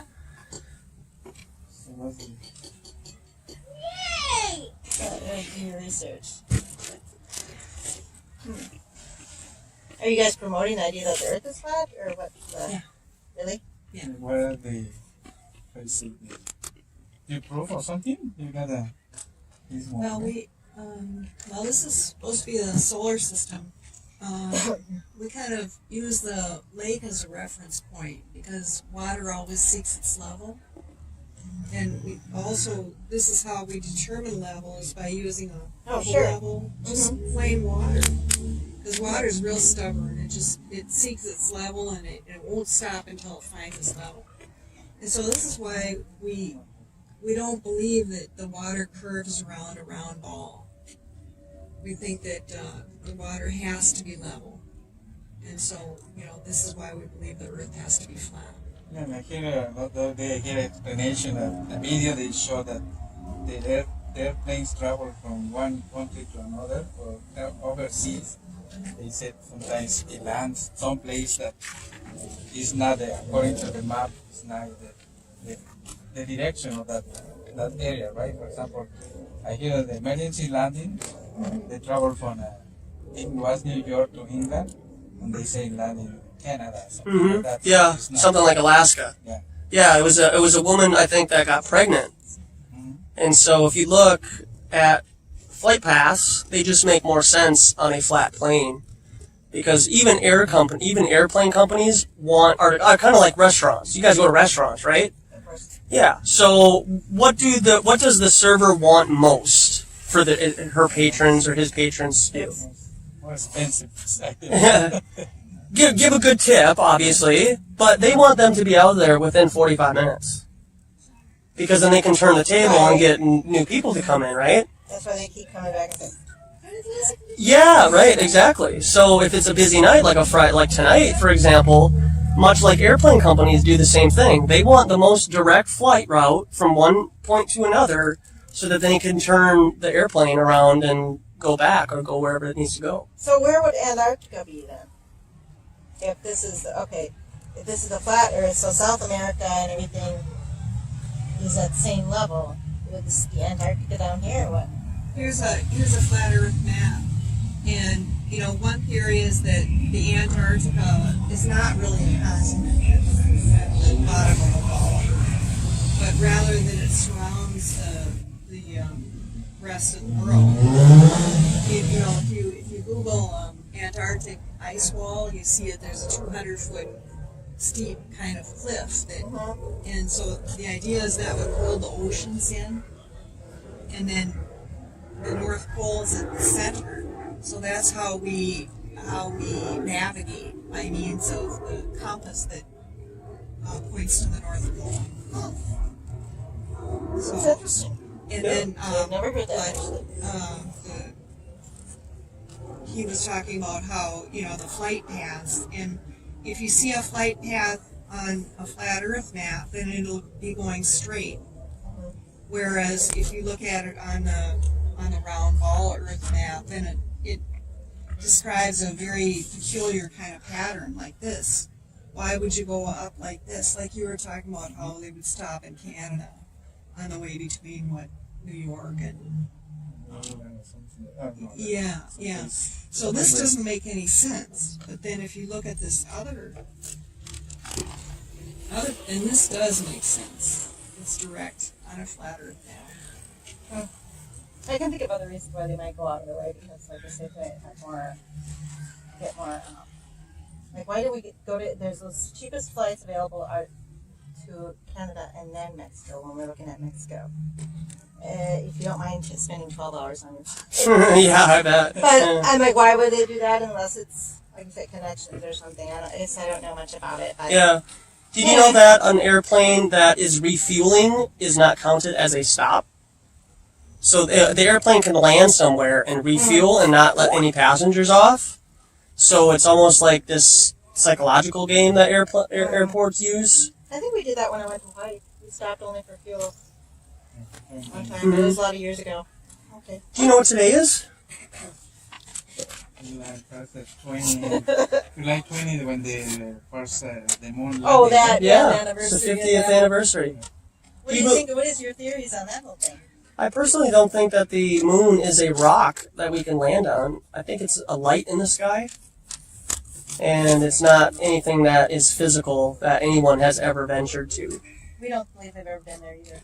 Oh, yeah. They may have tried, but we don't think that they made it. Okay. We haven't think about, what is the... we think about, what the moon is always in one position that it never moves. It rotates like this one, but it never moves. Like I said. Well, it remains facing the same side facing the Earth. Yeah. That's why I think, like, why is like that? And the other thing is, like, I've been watching videos about the sun, how far it is from us, or how far is it so far. Sometimes you see the sky and the lights coming in. Yeah, so there's a corpuscular ray. It's called a corpuscular ray, yeah. Mm-hmm. What if the sun was 10 or 20 miles away from us? Yeah, because it's like, seems like when you look at the sun, is like a sphere. When you see the reflection of the sun in the clouds, it looks like it's so close, because you see it's supposed to be so light like this, straight, but it looks like it's spraying different directions. All I know is why did they? I mean, I was surprised that they just put that film out in the Science Museum about this whole landing thing, when it's like, I thought it was kind of almost like something everybody knows, even though maybe they don't talk about this company. Because there's been so many jokes about it and everything, and about the films and the shadows and all that, and the flag. Why is the flag? There's no wind there, right, or something supposedly, but yet they have the flag flying. I mean, we kind of seen all that, and it just blows my mind that they made that movie or that they showed the movie at the Science Museum, but I don't know. This looks like aluminum foil and duct tape and coat hangers. It's just a flimsy kind of contraption. And they're claiming that that's the new lunar module. There's a interesting documentary done called "A Funny Thing Happened on the Way to the Moon," and it shows some very, very interesting evidences that it was literally a production. And have you ever seen the movie The Shining? Yeah. You know who that was done by? No. Stanley Kubrick. He was a director? Yeah. Oh. Who was rumored to help do the fake moon landing movie. I would totally imagine that. Yeah. It's just, although they made mistakes that, here I don't see the same kind of like shadow mistakes and stuff. I don't know, you're the one that pointed it out. What's the theories about, how the shadow reflection of the shadows on the pictures coming so clear and so much light in there, so it's like, well, even with that right there, where they landed it on the moon, there should be a divot from the rocket propulsion should show a divot. You're right. Isn't that amazing? It didn't even disturb the dust. Didn't even disturb it. So I think they put clues in there because this place has to tell on itself, you know? Oh, okay. It has a karmatic idea to it where they can lie, but they have to do it in such a way where if people are looking into it, they can see between the lines. But when mainstream media says the opposite, well, like Dick Nixon said during this time, the American public won't believe anything until they see it on TV. How true is that now? Yeah, something to think about. You know, appreciate you stopping. Do you ever go on YouTubes? That's these two. Okay, yeah. I mean, I got a YouTube channel. Maybe you could just stop by. Authentic Intent. Yeah, why not, huh? All right. I hang out here and do this often, so I'm often around the Lake Bidet-Makaska area. That's how it's pronounced. Yeah. Bidet? Bidet? Bidet-Makaska. She knows what it means again, I forget. White Earth Lake in Dakota. Okay, I knew it was Indian. We're going to come by today, I wasn't sure. Really appreciate you stopping by, being such wonderful people. Yeah, I was curious. I'm like, you don't every day see you. Yeah. Yeah. I haven't been here that often anymore. But Okay. I used to live near here when I was younger. Come on, Money, let's go. All We're right. going to go see if we can catch a paddle boat if they rent it. Yeah, do it. Have a wonderful night. You Take too. care. Bye. Come on. Yeah, great. Very exciting. You don't want to go on a paddle boat.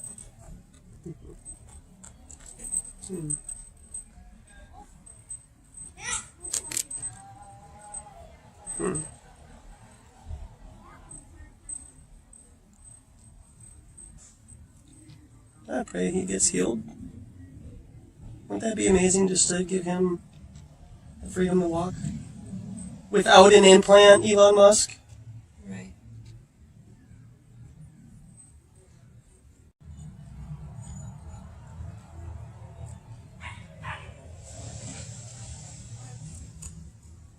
How you doing? So is flat Earth fake news to you? Yes. Yeah? Want to talk about it for 5 minutes?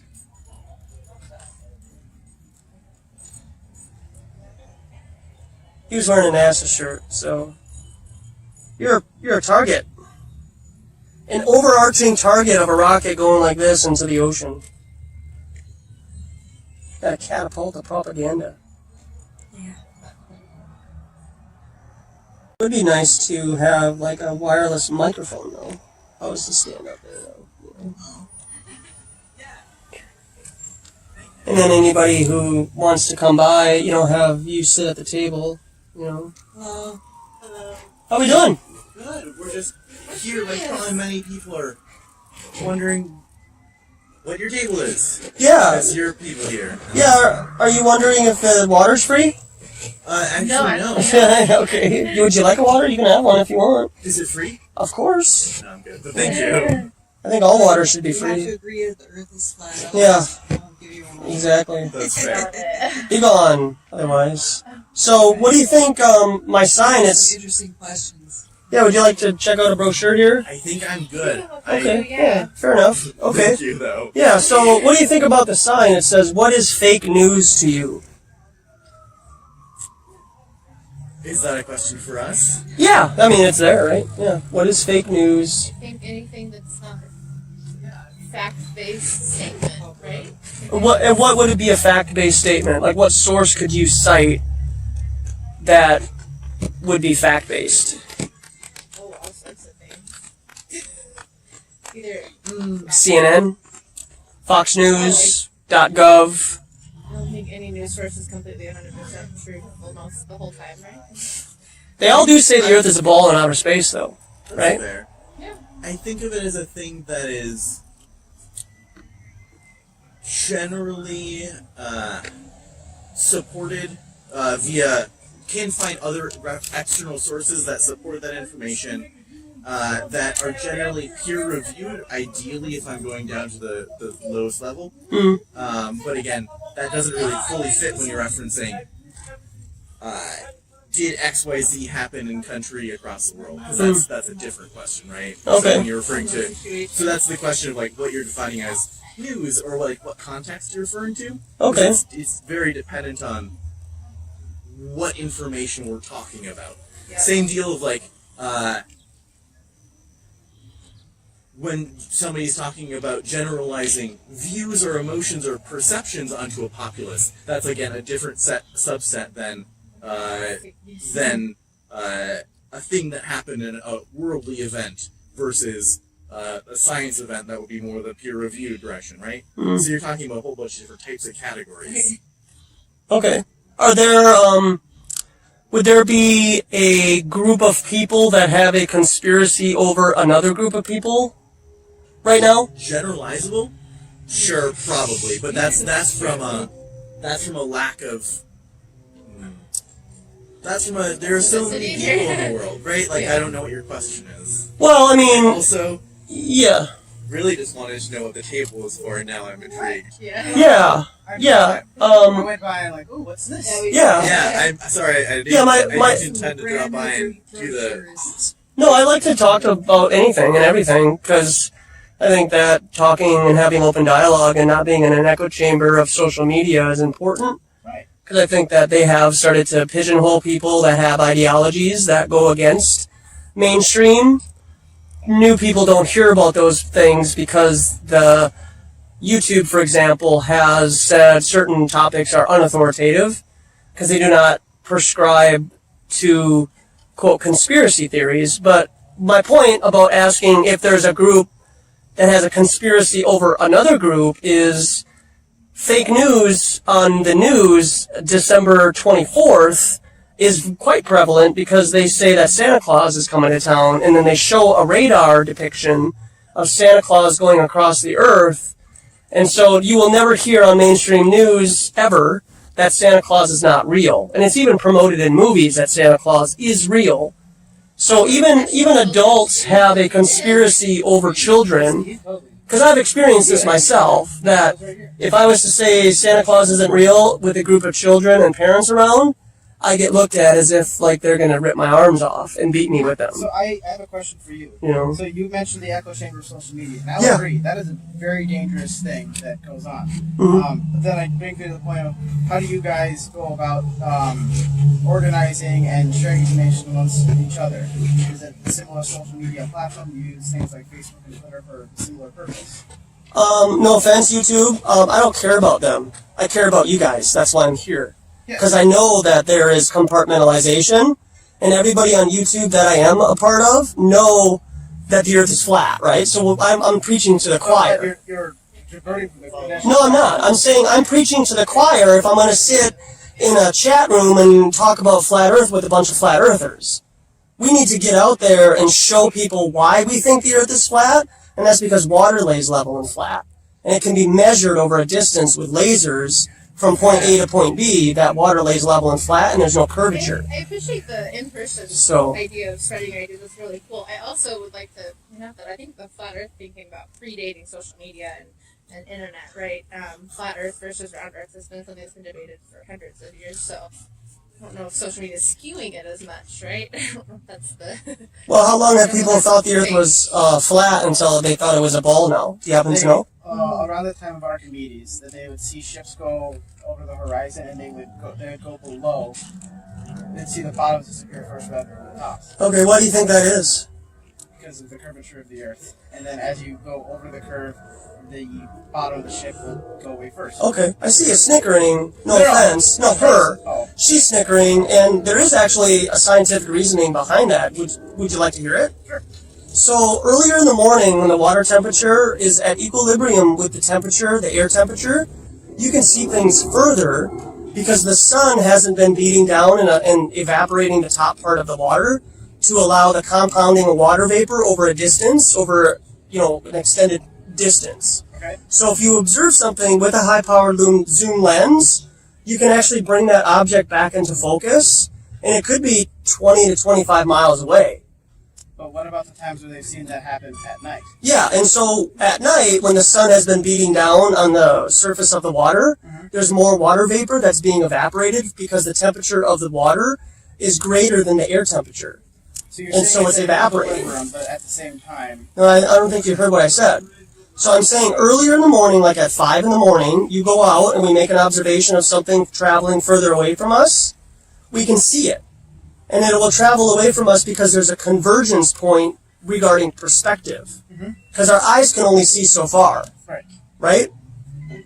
Okay, so if we were to make that same observation later on in the day, Water and letting it throw off at your table. yeah, so you don't want to hear the scientific explanation of why things disappear from the bottom up? I think I heard the intro. I think that's good. We're not. I'm good.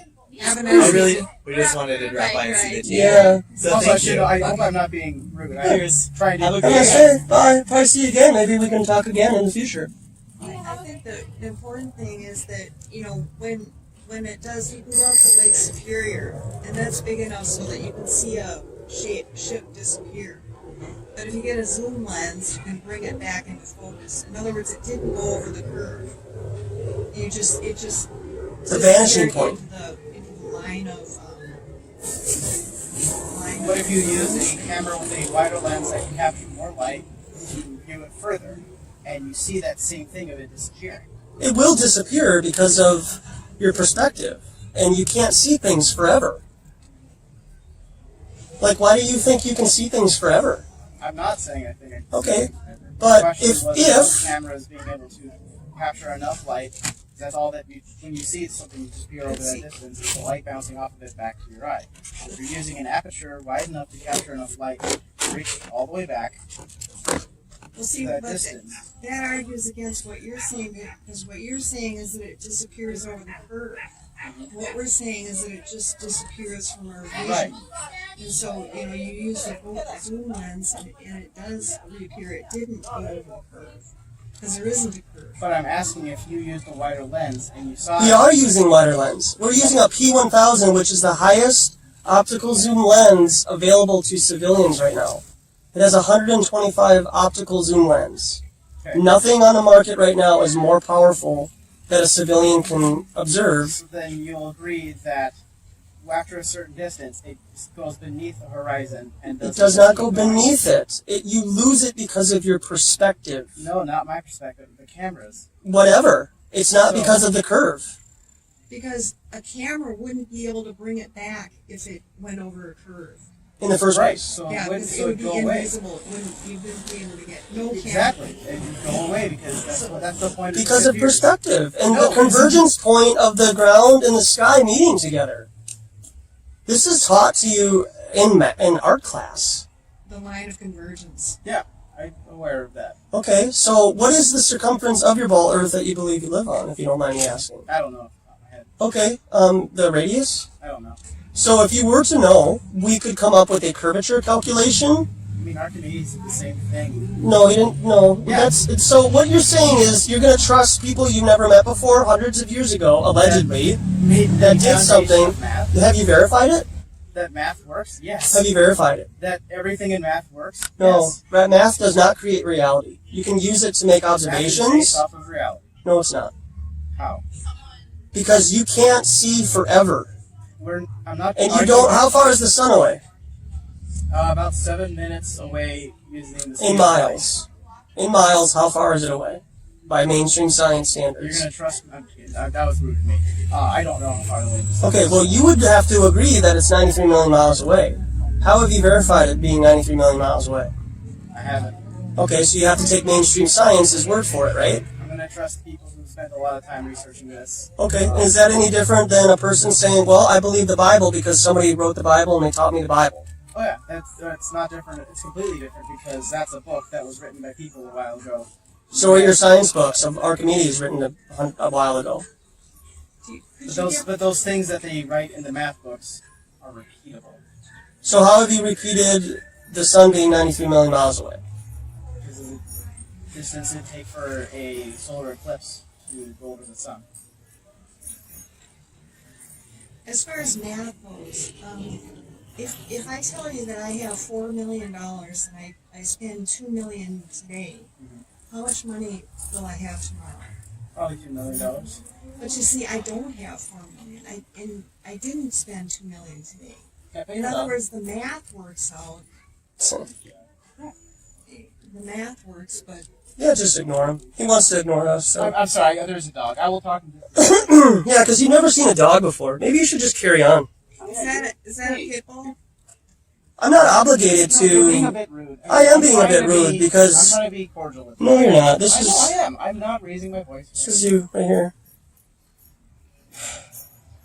I'm not obligated to give you any answers.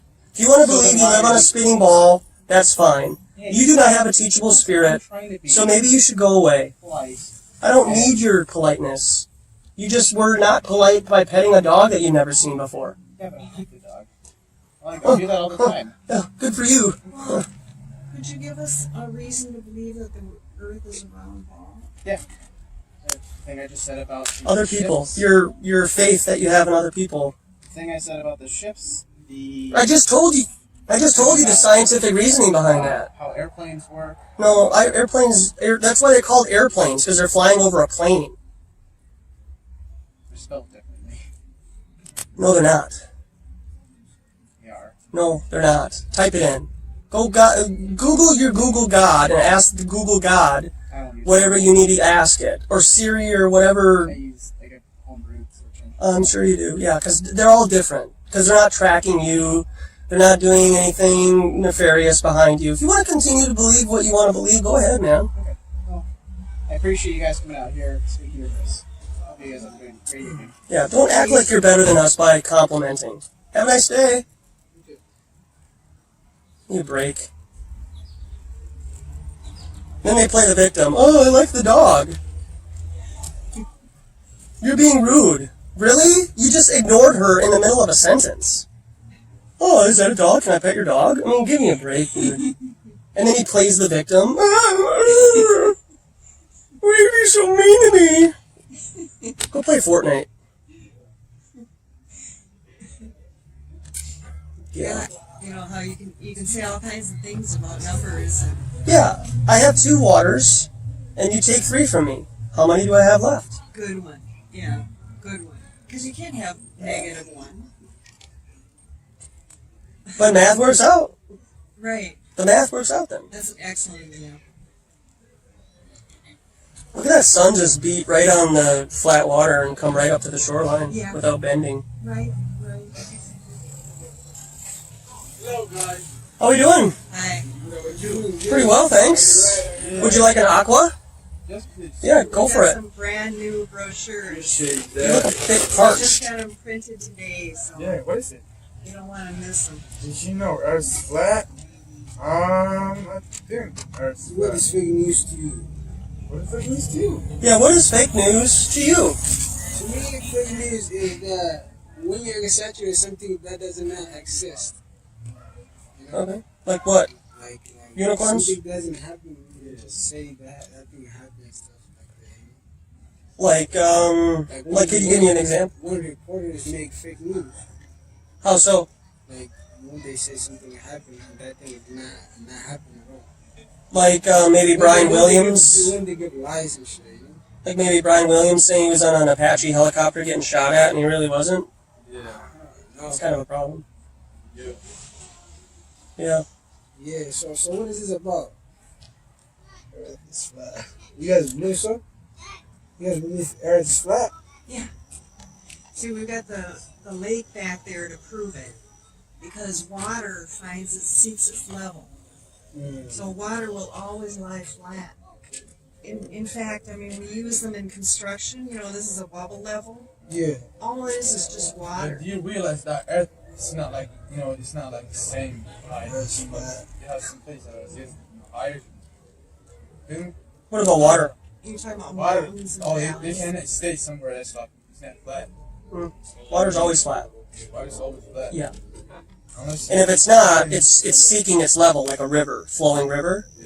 So if the oceans were, like you're saying, they should be always flowing because they're always coming around the ball Earth and they're always moving. Yeah? 1927 to 1997. What does that mean? What is 1927 to 1997? Well, what does that stand for? Yeah, so in 1927, before we had the technology to fly up high enough, to see the ball Earth, they started to predictively program the human race in 1927 at the beginning of all their movies by showing a globe Earth spinning. And then so in 1958 is when we came up with the rocket technology to get elevated high enough, but we didn't land on the moon yet until 1969. And so they were using that predictive programming in 1927. That's how long it was gone. Yeah, that's how long it takes to change social norms. So, You guys have a good day. thanks, man. You too. Yeah, no worries. I wonder if they know others around here, and if they see other people of their religion, if they stop talking to us. Because once they saw that man in the white clothing, they quite abruptly stopped everything they were doing and walked away. Yeah, maybe so. Maybe so. Even subconsciously. Maybe, yeah. Just good observation. Maybe he has some authority over them, or they go to the same mosque and they might get a little talking to. So, what were we at that table talking about? Oh, we were just getting water. Yeah. Or even if it just prompted that kind of thought or feeling. Just seeing someone. Hmm. Quite interesting. You learn a lot about people being out here and observing. Yeah. Mm-hmm. There's a lot going on.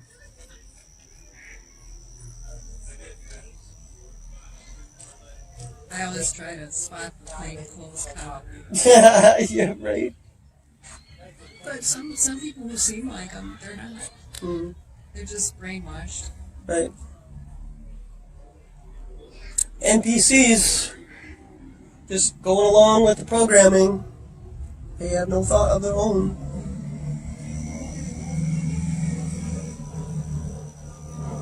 It's a brave man running around barefoot in that grass. So with your shirt as Flat Earth Fake News, you have a NASA shirt on. So, what's the moon landing?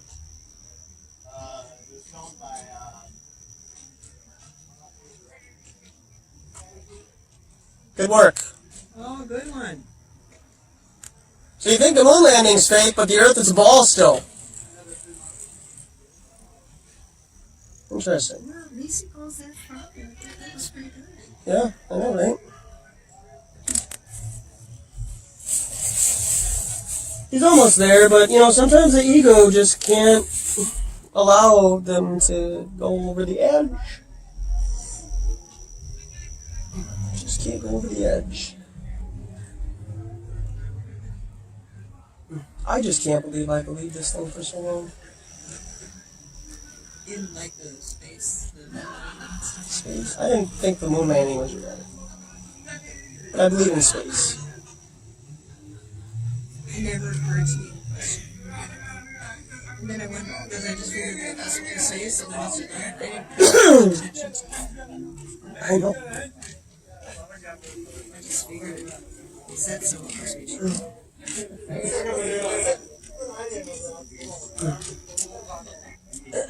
Fool me once. Fool me once.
Says I've been live for a minute.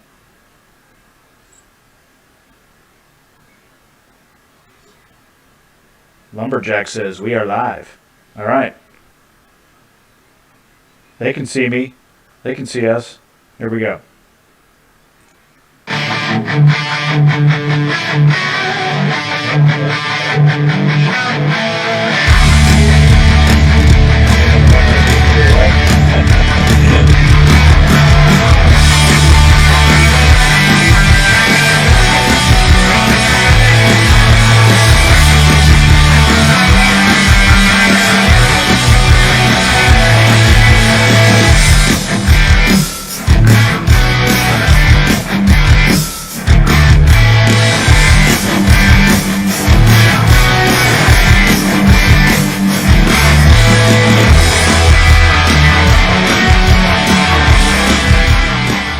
Hey there, Paul McLean here, and in case you didn't know, at the end of this month, the Globalist Euro Tour team will be climbing into their newly purchased motorhome, seen here, and embark on their massive 14,000-mile journey throughout Europe.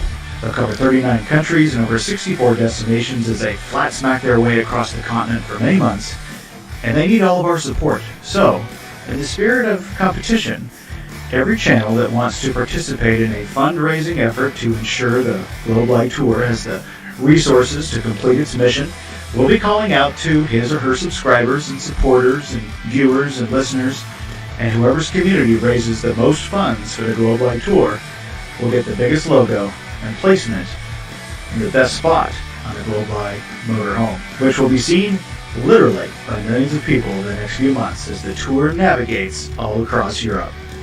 Now, come on guys, let's not let David Weiss or Globusters or Mark Sargent or anyone else snag the biggest logo and the best spot on the Globalist motorhome. Okay, so I'm respectfully requesting your support for Paul McLean. I'm asking for your help for a great cause, of course, maybe the most worthy of causes. Let's get Paul McLean logo on the back of the vehicle for the entire continent to see. So, please hit the GoFundMe link in the video description below and show your financial support. However you feel led, even just a few bucks will work. Every single dollar counts, and they all add up, because the more you contribute, the more I'm going to match. That's right. I'm going to put my money where my mouth is. Whatever amount you guys raise, I will match dollar for dollar, up to a maximum of $1,000. We're stronger together, guys. All proceeds will go to the Globalist Tour to keep them on the road and spreading truth from shore to shore, up and over every mountain, and through each and every town along the way. Let's show the world how the Flat Earth community gets behind its people who are doing great things. Hit me up if you have any questions, and thank you, as always, for your support. I appreciate each and every one of you. So guys, let's do this.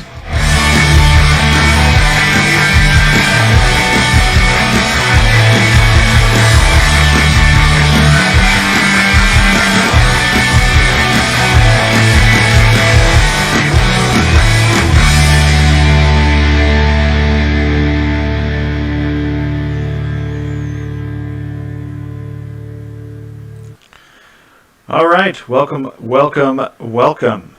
as the 24-hour Globalist Euro Tour-A-Thon continues.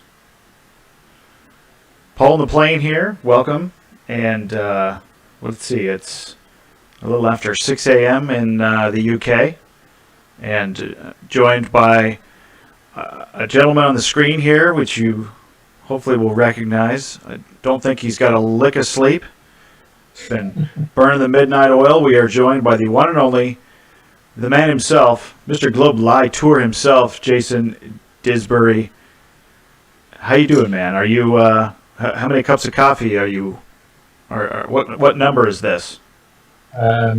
I think I've just had. I'm only on 2. I started with was it the beer first, and I had a few cans of beer left, and and now I've just started on the coffee now, and I am struggling a little bit, but I'm still here. Well, we won't demand that you stay all 2 hours here. No, if you need to go, speaking to David Wise later, so I'm staying awake. You're the man. You're the man. It is just a little after, well, about 20 minutes after 10 p.m. now where I am. So we're still wrapping up the, what is today? Saturday? You're already in Sunday, so you already can tell me what's going to happen on Sunday. You're in the future. And hopefully we're going to be seeing tonight as we continue to raise funds here for the Globalist Tour. And I see Lumberjack, I see a super chat's come in, and I wanted to say this first off, and hopefully people will understand this. Please no super chats tonight, okay? And here's why. Because I believe that Google takes like 30 or 40% of whatever you guys throw into the super chat, and I'm not interested in giving them any more than they need. So hit the GoFundMe link, gofundme.com/GlobalistPOTP. And obviously, any super chats I'm gonna throw into the pot, but we need to definitely go to the GoFundMe because, as you saw in the video that I just played, what I've decided to do is that I'm going to be matching 100% of all of your donations up to $1,000 maximum. So as we speak, let's see here. Where is it? Here it is. As we speak, I've got, 12 people in 8 days have contributed $543 of our $1,000 goal. Not bad. I'd like to see if we can bump that up a little bit. So what we're going to be talking about tonight is obviously a lot about the Globalist Tour, and Jason's going to be talking, and kind of explaining, and what I assume is the largest expense that you guys are going to have is going to be fuel. You've got a nice new camper, or new to new to you. It's, what'd you say, about 50,000 miles on it. It's diesel fuel, but we don't have free energy that's going to run this thing. We're going to have to keep this tank full while you guys drive around. So we got to make sure that we keep that fuel tank full for all 64 destinations, 39 countries, 14,000 miles. If you guys average 10 miles to the gallon, I don't know. My diesel pickup gets about 12 when I'm towing. I don't know what this thing is going to get, but we can do the math and figure out how many gallons of diesel you're going to approximately need. It's going to be a lot. Yeah.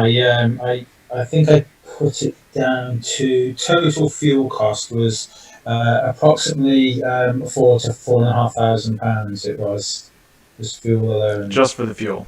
Is that and that would be the largest expense, I would assume. I mean, obviously you guys are going to be eating and fueling up yourselves. But are there any and hopefully no major maintenance costs? But is really that's the biggest expense, I would assume.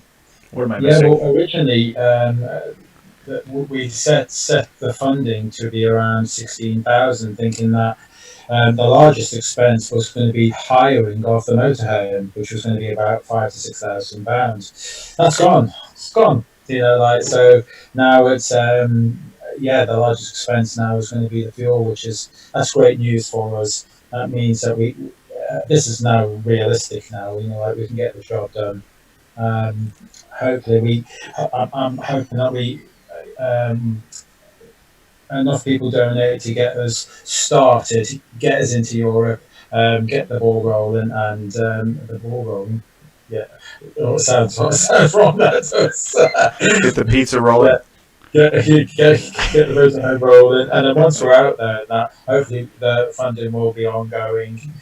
People will be excited of seeing the activism, and hopefully that we can raise enough to get the motorhome back, please. You end up somewhere way up in the east part of the continent, and it's not a good time to run out of funds. So those of you watching, I see we've got 26 watching. Hopefully it's coming through okay. I'm getting some red on the live stream, but hopefully it's coming through okay. But please share this stream. Please share the Globalist website. Let people know that, you know, even just a few dollars, especially with you know, with me matching, you know, basically everything's going to be doubled. So you know, every little dollar counts, and we want to make sure that we keep this thing fueled up, and the team. And we can talk about all of the people that are going to be joining the tour. You've got a lot of names, you know, names that people will recognize, and some that may not recognize. But we want to make sure that we do recognize all of the folks that are planned to be a part of this thing, especially the kind of the relay sort of approach you guys are going to have. You know, as far as who's going to be driving and kind of leading the charge. You know, over the course of how many days is it? You guys probably have it in the back of your head there. How many? It's what? No, that was ages ago. 60 days? Is it 60 days? No, it's a lot. It's a lot more than that. Is it 90 days? It's close to well, that. You're starting in about a week, so it's going to be what, into November. So yeah, it's going to be over 3 months. It's around about 78 days. 78 days. Okay. Very cool. Very cool. So yeah, hit the GoFundMe link there. Globali POTP is the or GoFundMe.com/Globali POTP, and make sure see some people showing up in chat now, like Globebusters. Make sure that they don't get the best logo on the van. Got to make sure that the Paul and the Plane logo is the biggest and most prominent one. So we'll see how that goes. But yeah, Bob's logo does look pretty good. I'm sure that friendly competition. It's just some friendly competition. I wanted to, you know, I threw this GoFundMe up after you and I spoke back on, I think it was the 9th of August. So had a bunch of folks that jumped in right away, and I wanted to acknowledge them. I'm going to just go right to the GoFundMe website here. Let's see here. Here they are. Yeah, so $20 from Anthony Dickinson. Actually, $40 from Anthony Dickinson. So big thanks to Anthony. Eric Woodard, $50. Brian Tweed, $50. John Kays, $100. David Weiss, Deep Inside the Rabbit Hole, $111. I like that. Sean Jackson, $10. Timothy Coates, $20. JC Kaboom, $112. That was just and these four were just the last 24 hours. 112 from JC, 5 from John Bailey, 20 from Shelley Wright, and 25 from Flat Out Faith, Russ, and Gina, I assume there. So big thanks to all of those folks. $543 US is what has been raised by 12 people in 8 days. So I'm automatically looks like I'm going to be writing a check for at least $543, but let's see how much more tonight in the next hour and a half or so that I'm going to be live, that we can raise that. So we're reaching out to the community. You know, you got to support what you love. You guys hopefully like what you see, what you hear from the Globali team last year, and they're very aggressive. They're very ambitious schedule that they've laid out for themselves and destinations, and boy, all of the truth that's going to be spread across the continent over those 78 days is really going to be mind-blowing. Let's make sure that these guys hit their goal. So please hit the link there and throw a few dollars into the pot, because it all adds up. If everybody, you know, that saw this, or anybody that, you know, was aware of this, if everybody just threw in $5 or $10 or whatever, you guys would have enough to probably keep going if everybody just threw in a little bit. So let's put our money where our mouth is and support these guys. It's going to be a lot of fun. So where are you guys starting out? I know it's coming up here in what, less than 10 days now, right, Jason? You guys are going to climb aboard the new camper and Yes. And hit the road. Yep, 29th of August. It's not far away now, is it? It's 29th. Okay, so almost 2 weeks. We've got about 12 days left. 11, 12 days. I just threw the map up on the live stream. Might be too small to see everything, but I see this other version here, the 29th of August. Dartmoor, Hayter Rocks. So you're starting in England. Yeah.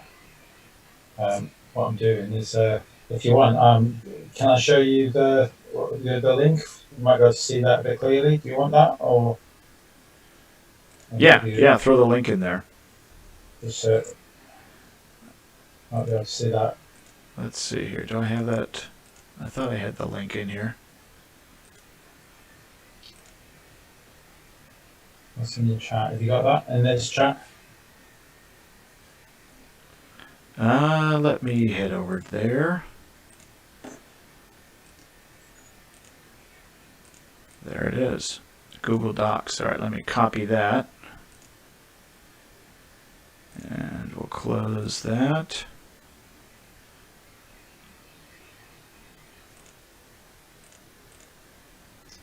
That way you'd be able to read all that a bit clearer.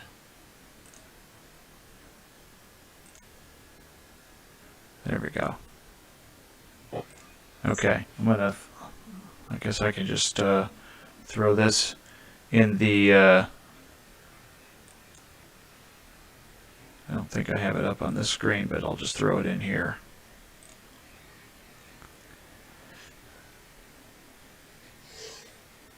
Here we go. All right, there is the link. Took a while, but we got it done.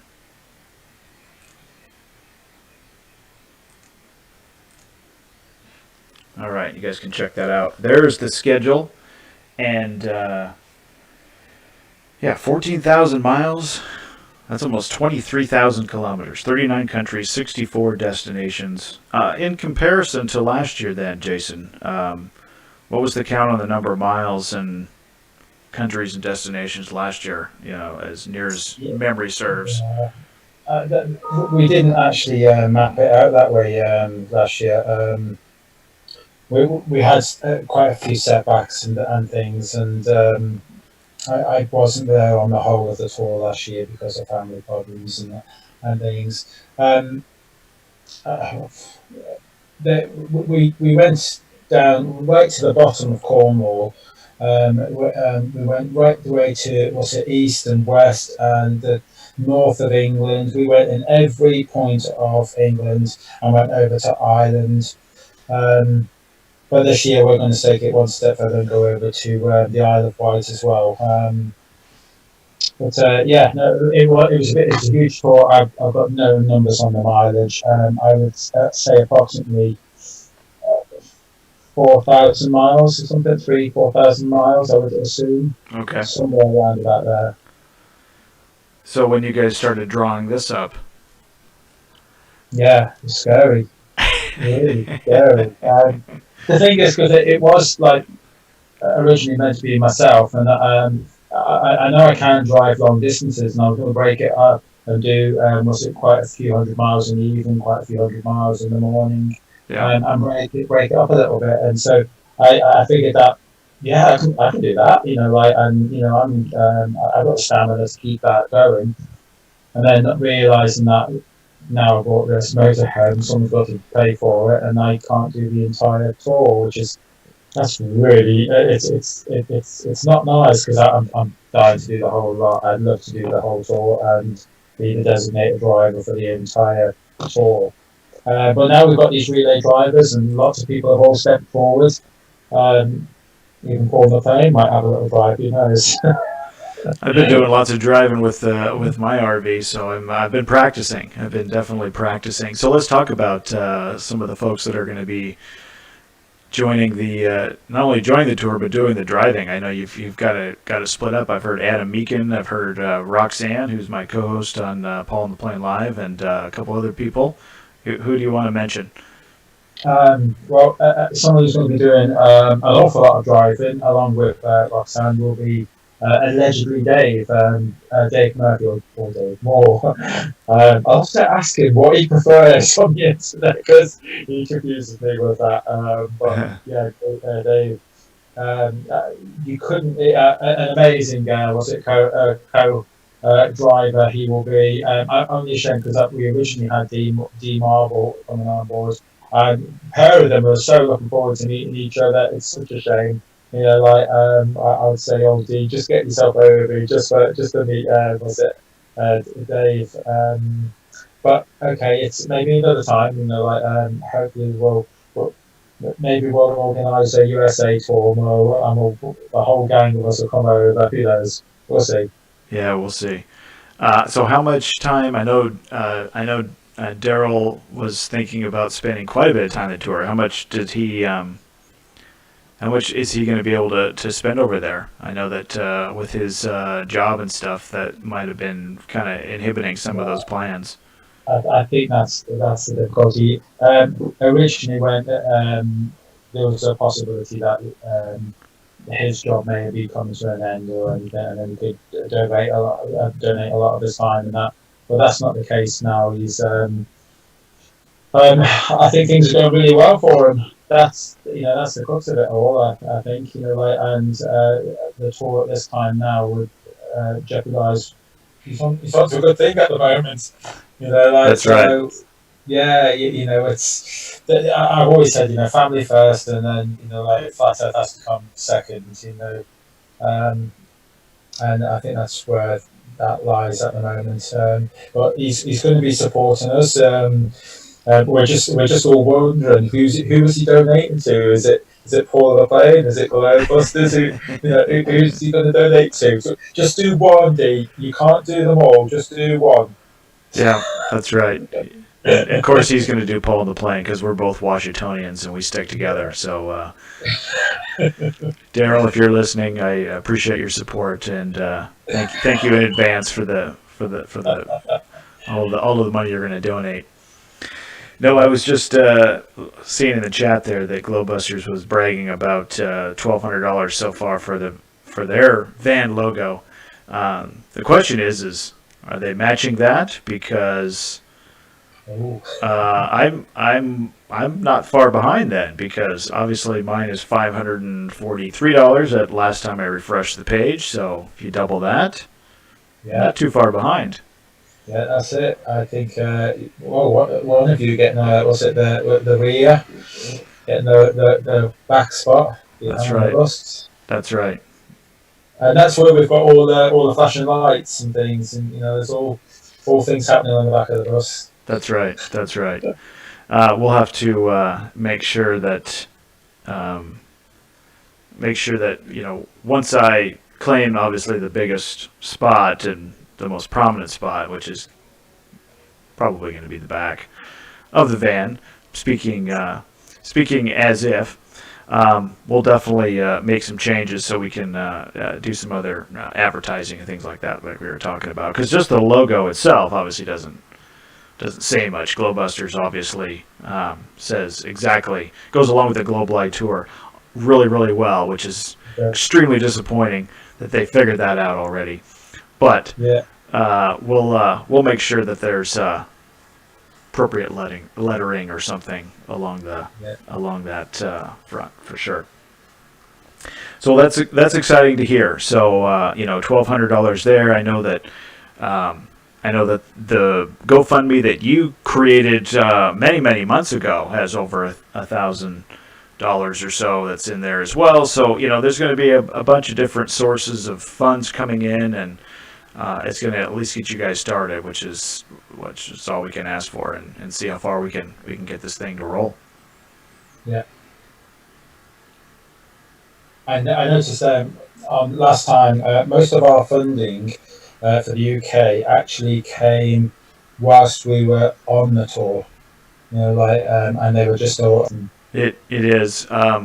I assume you guys probably mentioned that as well, or are planning to, as you make your way around the different destinations. Is obviously saying hey, if you'd like to support us, because there's going to be globe deniers that you're going to run in throughout the tour, like you did last year. You're gonna see those people, and with all the, I think, hopefully all of the good advertising and promotions and marketing that has happened up to this point, people are looking at the map and looking at the the dates and saying, oh, they're going to be, in my neck of the woods or whatever, and they're going to hopefully join you guys, and meet and greet and come out and say hi when you're in town, and that's going to be the times to also, say, hey, help support us. We're off to this country next, and it's probably going to be one of those things, I would imagine, that you're going to be funding as you go. I think it's probably pretty ambitious to say that you would have all of the funds ahead of time, but as the 78 days, hopefully all 78 unfold, those of us that aren't going to be, unfortunately, with you guys the entire time, will be obviously reminding people to let's keep that fuel tank full of diesel fuel and keep those guys moving on to the next town. So we'll do what we can for sure. Yeah, and I'm hoping that I will be sending out press packs to every news agency in every country, and to try and get as many people to where they'll be. So that'll be all done ahead of time. The more people, that will be the better. For every bit of activism every day, every time on the high street. Hopefully, it would have hit the local papers beforehand, ahead of schedule. That's the plan. Yeah, well, that is going to be. I was just going to play that that video. That, let's see here. See if that'll work. Play that video that that you put together with no sound while we were talking. Yeah, that's a key component of this. Obviously, is making sure that the local press, the local news outlets, are aware that this is coming through. What a great news story for them to to cover, and free advertising is what you guys are going to be getting by doing that correctly. So that's a key component of that, as well as making sure a couple of days, at least a couple of days, if not more, in advance, that the local news agencies are aware that the tour is going to be in town, and they want to cover stuff that is obviously controversial, and you guys definitely are bringing that right through the city center. Mm-hmm.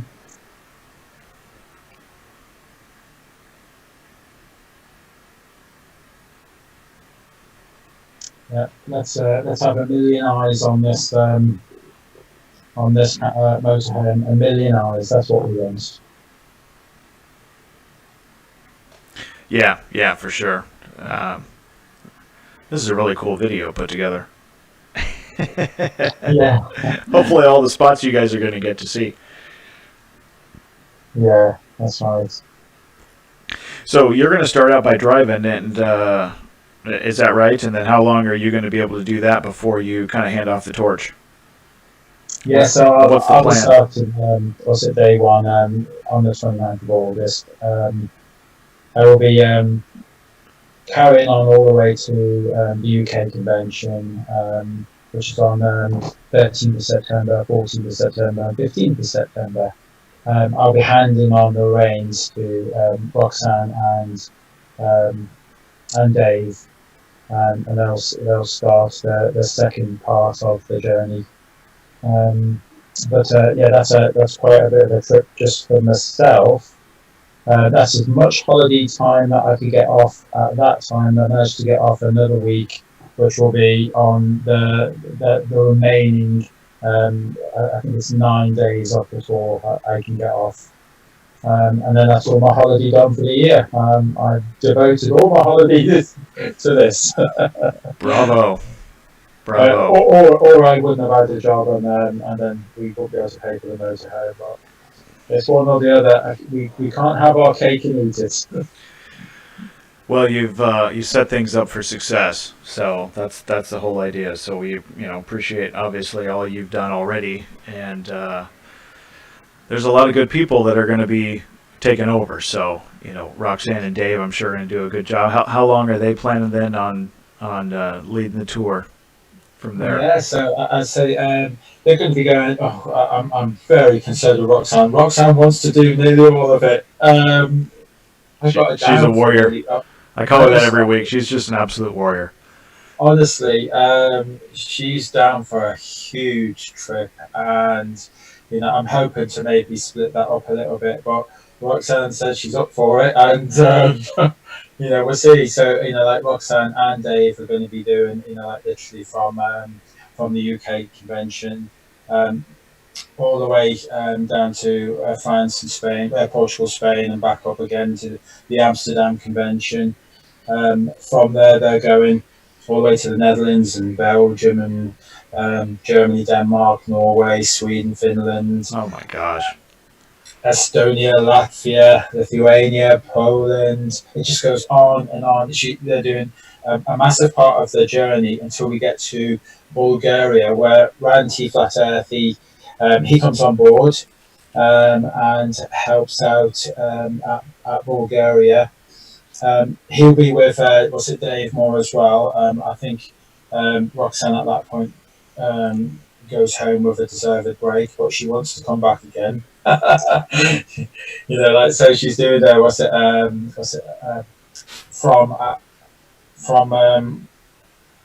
from Bulgaria. Ranty and Dave Moore will carry on to Italy, and then that's when Ranty will pass on the reins to Adam. Adam Egan is going to be doing a short time with us from San Marino to and then he'll be doing all of Italy from Rome, Pisa, and Milan. And then he'll be joined again by Roxanne at Milan. Roxanne's back on board. I should be with Adam on the 1st of November as well. And then I should see it all the way through then. It's around about that. I think it's 1st or 2nd. And then I'll see it through with Adam and Roxanne. Who knows? Dave still might be with us. He might see it all the way through or what, I don't know. He seemed up for a big part of the journey, and yeah, well, welcome, Dave. You can't have anyone as well clued up and well to be on the streets with you. Dave's the man for us. If I could have a replacement, I choose Dave. Yeah, allegedly Dave Murphy. That's awesome. So yeah, I think what I am concerned that I would like to put in another driver there somewhere just to help out with Roxanne. We do have we have someone else coming on board as well. I think he's coming on board. I think it's around about Denmark way, Denmark, Norway, Sweden, that. And I think that there's actually 2 people. I can't think of the names. Johnny is one. Can't think of the second name. Sorry. But there's a couple of people joining us as well for a few days who are going to help out. Along the tour, that's just the drivers I'm talking about. There's an awful lot of people that are joining us who will be non-drivers. So who knows? They're able to drive, then they can drive as well. The motorhome is insured for any driver as long as they're over 30 and don't have too many points on the license, and all's good. You can drive. It's going to be a total team effort, as they say, for sure. Remarkable. Remarkable. So we got this motorhome as well. It's anyone with a normal standard car license can drive this. It's the biggest motorhome that you can buy. That you can drive on a car license, which is incredible because it's actually a 6-berth motorhome, but you can actually get 8 in there. It's got a nice big garage there that converts into another bedroom.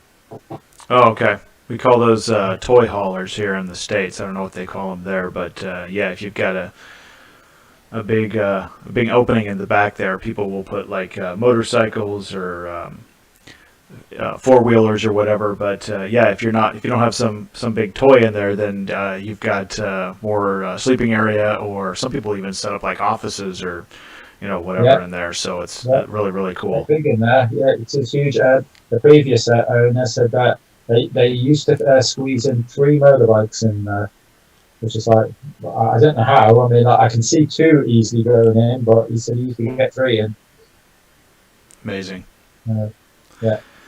All right. Well, I wanted to shout out some folks in chat I see that are here. So thank you for being here. Please share this stream and please share the GoFundMe link as well, so we can get as many eyes on that, on this whole project, and raise as much funds as we can.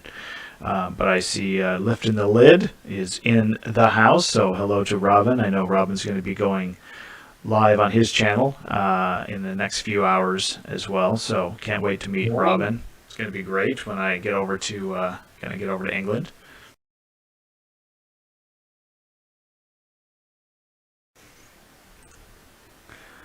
Let's see here. Earth Pond, Amy B, 40, Bali Music Journey. Hey Dan, good to see you. Devadante. Sorry, I can't read tonight. Thank you for being here as well. Appreciate seeing you in chat. Let's see here. I'm gonna scroll up a little bit more. Got a super chat from Jennifer Winterburn. Thank you very much. And I will throw out another reminder that if you'd like to, obviously any super chats are going to go towards the Globalist Tour GoFundMe, but I would appreciate it if people would use the GoFundMe link if you'd like to donate, because the super chats, I think Google ends up taking 30 or maybe as high as 40% of whatever you donate. So let's not give them any of our funds. Let's get as many pennies to go to the tour. So please use the GoFundMe link, because the percentage that those guys keep is a lot less than what Google does. Also, anything that goes to the GoFundMe link, I am matching at 100%. So more bang for your buck. Your dollar or your pound, your euro goes a lot further when you use the GoFundMe link. Hello also to Globusters. I know we mentioned them. Not sure if they're still around, but good to see Bob there. And well played with $1,200 raised so far. I'm not too far behind. I'm also here in the middle of the night in the States, so hopefully we'll wake up some people there in Europe with this stream. Who else do we have here? I know Walt with Iron Realm Media was on a little bit earlier, but I think he went to bed. But he said that he was going to be listening. So Walt, if you're still listening, you're going to have to get some sleep eventually, brother, but we appreciate you, and thank you so much for all your support. Love you very, very much. Fishing for Truth and Flat Plain, Oregon. Flat Plain, Oregon doesn't live too far from me. I know he's just 30 or so miles away, so hello to him if he's still in there. And hello again to Lumberjack if you're still around. Thank you for that earlier super chat. That was very, very awesome. And Michael Joshua Lewis as well. I think that's just about everybody that I saw in the chat. Oh, and Matt Boom Baladi 369. Welcome to you as well. And and the Global Eye channel. I wonder who that could be. Chiming in. All right, cool. Well, it's we're almost done with the first hour. We got a little bit of a late start because I know that Joshua, also known as Authentic Intent, his video went a little bit over, which is fine.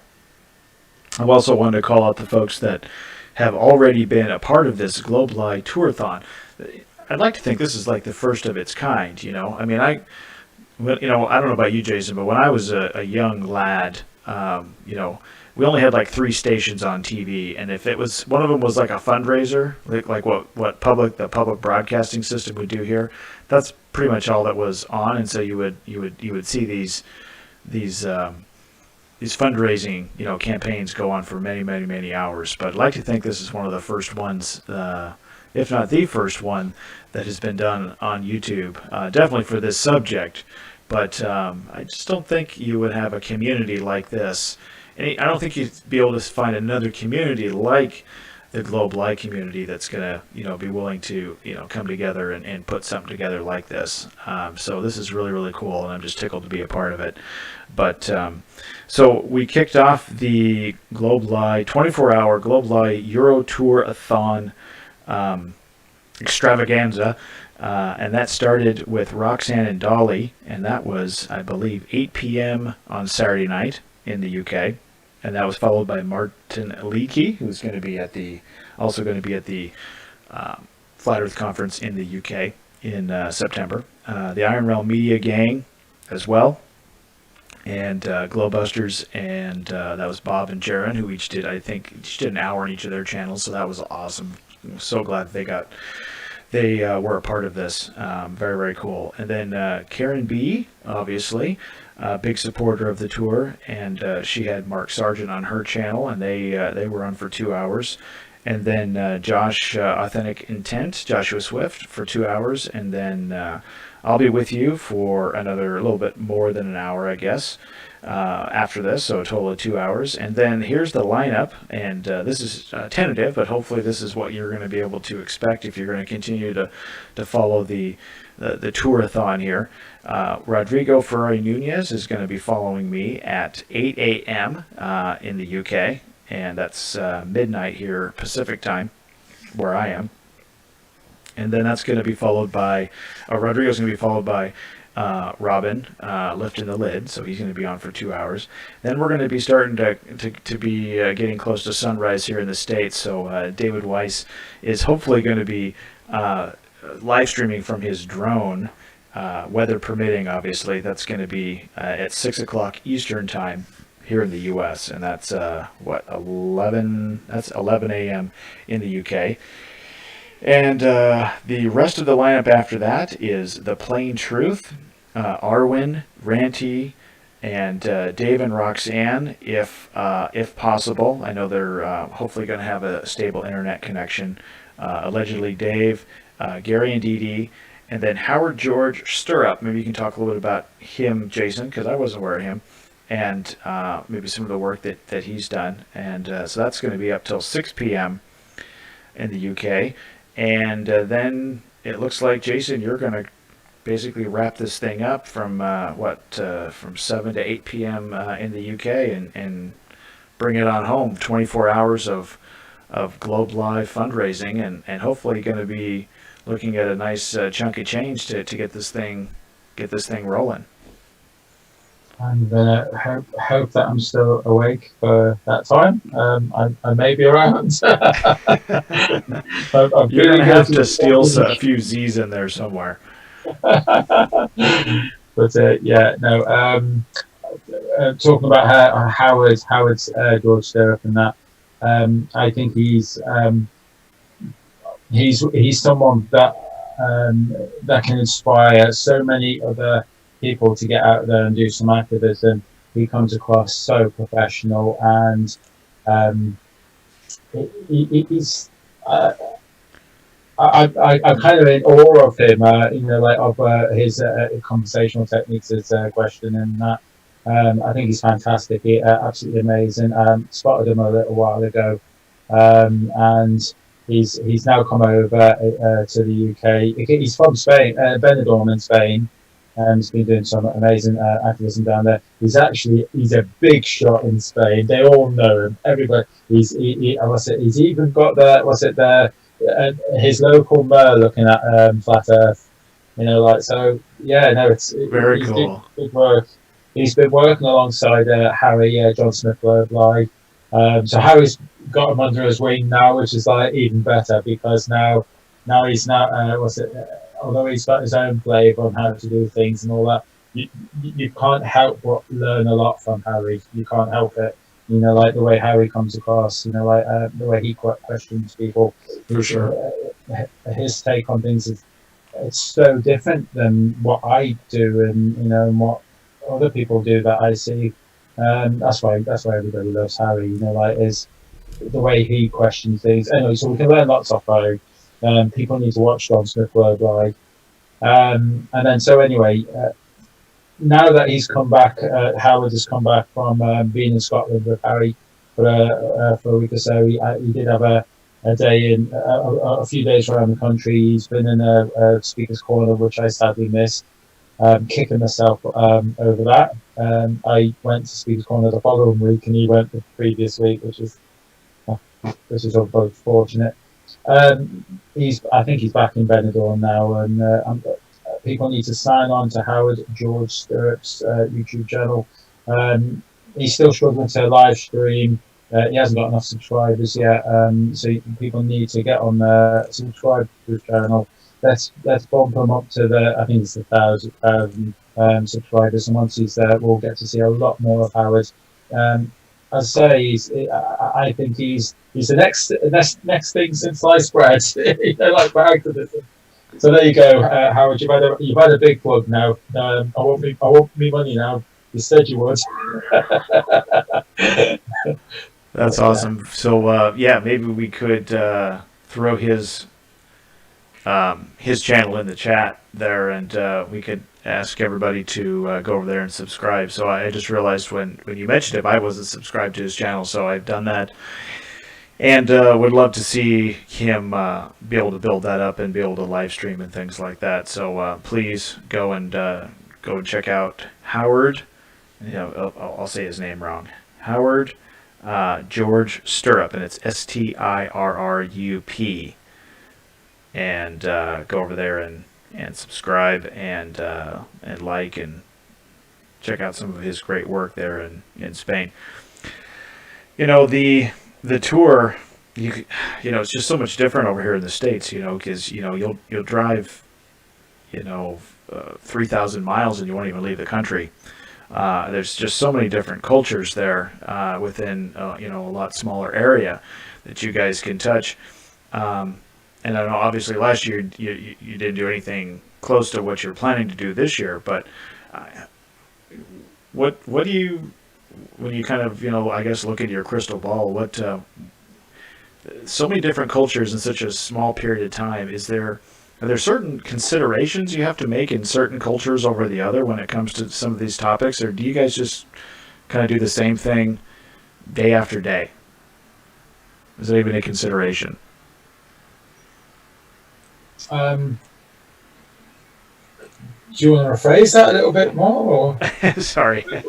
Well, I'm just thinking, there are so many different countries and maybe some different languages and cultures, but is the approach when you guys get off that bus in each of the different towns, is it pretty much the same day in and day out, or do you adjust yes, it at will all? be. I mean, look, we do Speakers Corner, and we come across every language. And I just don't see that as a problem. Most people that come from all of these countries, I'd say 9 out of 10 people speak English when they come to Speakers Corner. I imagine that when we go to all the other countries now, we're going to struggle with a few people. There's going to be a language barrier there, at some, but it's the same. It's the same argument, so it's going to be the same questions, NASA's fake in space. Now, we didn't land on the moon. It's the same arguments. Water is flat and level, and I can't really think that nothing's going to change. I think sometimes it will be easy. Talking to people, and other times we're going to struggle because of the language barrier. We're hoping to have many flat Earth activists at every country with us. So when we get stuck, we should be able to just pass on to someone else who can speak that language. I'm not seeing it as a difficulty or a problem in that. When we first announced this, a lot of people were. One or two people were thinking, well, what languages do I speak? Well, come on, can I speak 39 languages? So does it matter whether I speak 1 or 39? It really makes no difference. I'm not going to be able to speak 39 languages. What is that to stop us? Of course not. No. There'll be people there to help us. That'd be good enough. Yeah, for sure. Yeah, shout out to Trinity4. I see that he is in chat, so another big supporter of all you guys are doing over there in Europe. Great guy, and love seeing him at Speakers Corner as well. One thing I was curious about, and just watching a little bit of what you guys did last year, and obviously the Speakers Corners stuff. When you get out of the bus at in the morning or wherever at your destination. Each day probably is just so unique. It's probably never the same. And and when you guys map this out, I'm assuming you're trying to land somewhere near the town center, or where there's going to be as much foot traffic and all the research that probably went into that.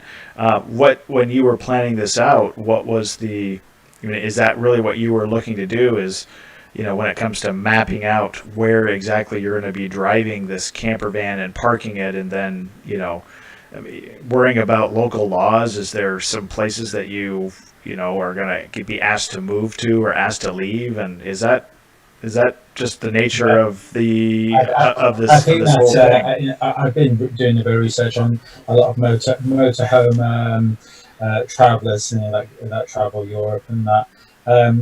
There is 3 car parking sites that you can do all over Europe. So I've got a list of all of the free sites and that. Whether we can make them free sites, overnight, because although I've got the miles and how long it takes to get to each destination, things don't go according to plan. So what you think you can do in one night, you might be driving. We may be late a few times to get to places. But yeah, the idea is to, once we've done some activism, then we'll have a bite to eat in that, and then we go on the road. And then once we're on the road, we'll drive for 2 or 3 hours, and then we'll park up somewhere. So I would say, it's not a good estimate, but 5 times out of 10, there is a parking place for us to go to. Most of the other times, we'll just be looking for a lay-by or something. In the UK, it wasn't too bad. We found there's a lot of supermarkets that you can just park the night in, in the main car park. As long as you check all the signs that you're not going to get wheel clamped or something, fined in the morning. It's a lot of it's a bit difficult, to try and because there is 1 or 2 places that do have laws, that you can't just park on the side of a road and things. So we're looking for a lot of laybys and that. And although I've tried to do a lot of planning on like street finding, Google Maps and things to try and see where you can park, it's the time. We might not be able to make them journeys. So I think most of the time we're winging it. Most of the time, winging it. Yeah, so much of it. There's only so much you can plan out, and then you get out on the road. Obviously, things change a lot of different variables and stuff. So the goal is obviously probably to spend at least a few hours in each of these destinations, probably during, I'm assuming, when there's the most foot traffic during the morning commute or whatever, and then you guys try and grab a little bit of sleep, and then you're driving to the next destination overnight. So. What an adventure! What an adventure! Yeah, and I think that's why it was a must that we must have 2 drivers on board as well. Just to break it up, because even a 2 or 3 hour journey doesn't really seem that long. But when you've done a hard day, like out doing activism, you're washed out, you're shattered. And you need this. We realised that you need this a few hours to have a debrief. You couldn't just switch off. Your head was whizzing, and of everything that you just spoken about. Within activism, and you couldn't focus on anything. It was almost like PTSD or something. When you've just come back to the motorhome, and you need this an hour to debrief and have a bite to eat, and you can't function properly. And then you can get going again. Yeah. It's a strange one. It is. What an adventure! What an adventure! Well, we're talking with Jason Disbury. For those of you that are just joining us, maybe come onto the stream here. Recently, this is part of the 24-hour Globalist Tour-A-Thon fundraising efforts here by the Denier community, looking to support this massive, ambitious project of taking a camper van across and through mountains and over hills and valleys and around to coast 39 countries, 64 destinations, and over 14,000 miles starting here in just about 11 or 12 days. And then it's what'd you say, about a 78-day journey. You get a little bit of a break. You're at the UK convention, at the Amsterdam convention, and then it's back on the road, and the team is going to be working real hard. But we would love to have your support. The team needs to keep the fuel tank full to be able to complete each of these journeys, overnight to the next destination to complete the tour. So please consider throwing a few dollars into the GoFundMe link. You'll see it there on the screen. And I am personally matching 100% of what is raised at the GoFundMe link here. GoFundMe.com/GlobeLivePOTP. I'm matching 100% up to $1,000. So right now, I see that $543 have been raised. So I'm already writing a check for $543 on top of that. But the goal is $1,000, and I'm going to match it and see if we can get the biggest logo on the van to. Friendly competition. Friendly competition is what it is. Globebusters and some of the other channels that are raising funds. This is just a brotherhood or a sisterhood, and we're looking to support the GlobalI tour here. Make sure these guys are able to complete all of these and hit all these destinations, because the truth should be free, but it costs money to spread the truth, and that's why we want to get behind these guys, because I know you guys support them. I know you guys want to see them be able to complete this. What a massive effort and what a celebration to be able to look back on this thing. Once you guys get into what is it? I think it ends in November. Let's bring up the map again here real quick. I had it up here. Yeah, that's the 12th of November, that is. 12th of November, that's right. When you guys, be able to wrap this up and look back, what a celebration. And, think of all the people. Literally millions of people will be touched in some way or made aware of this, whether they, are face-to-face with one of the GlobalI participants on the tour, whether they just see the van, whether they read about it in the local newspaper or hear it on the local radio, that the tour is in town or pass through, what have you, and getting people to wake up, to the fact that we've been lied to on the grandest of scales about where we live. And, there's only so much you can do on YouTube. There's only so much you can do on Facebook or Twitter. These guys are putting their money where their mouth is. They get so many days off from work every year, and you in particular, Jason, are spending your holiday time on the tour. So there's nothing much else we can say, as far as the community goes. That we just appreciate it, and what the level of importance that you're putting in. The level of importance that you put on this tour is just, it's inspiring. It's just inspiring. So one thing that was coming to mind in a question as we kind of now are getting into hour number 2, what kind of leave-behinds do you guys have? Is there some literature? Is it a website you send people to? Obviously, you get a chance to speak to somebody, you find somebody, they've got an open mind, and they're asking about more information. What typically do you leave things with them? Yeah, so we have a brochure, and it's a an A4 folded brochure, and it has I've got one. I have got one, but it's in the room, and trying to dig for that. So it is actually on. You can download it from our website. I think so. It is on there. So we have a brochure, and it's got a couple of web addresses on there. It's got globali.co.uk, and it's got festart.co.uk.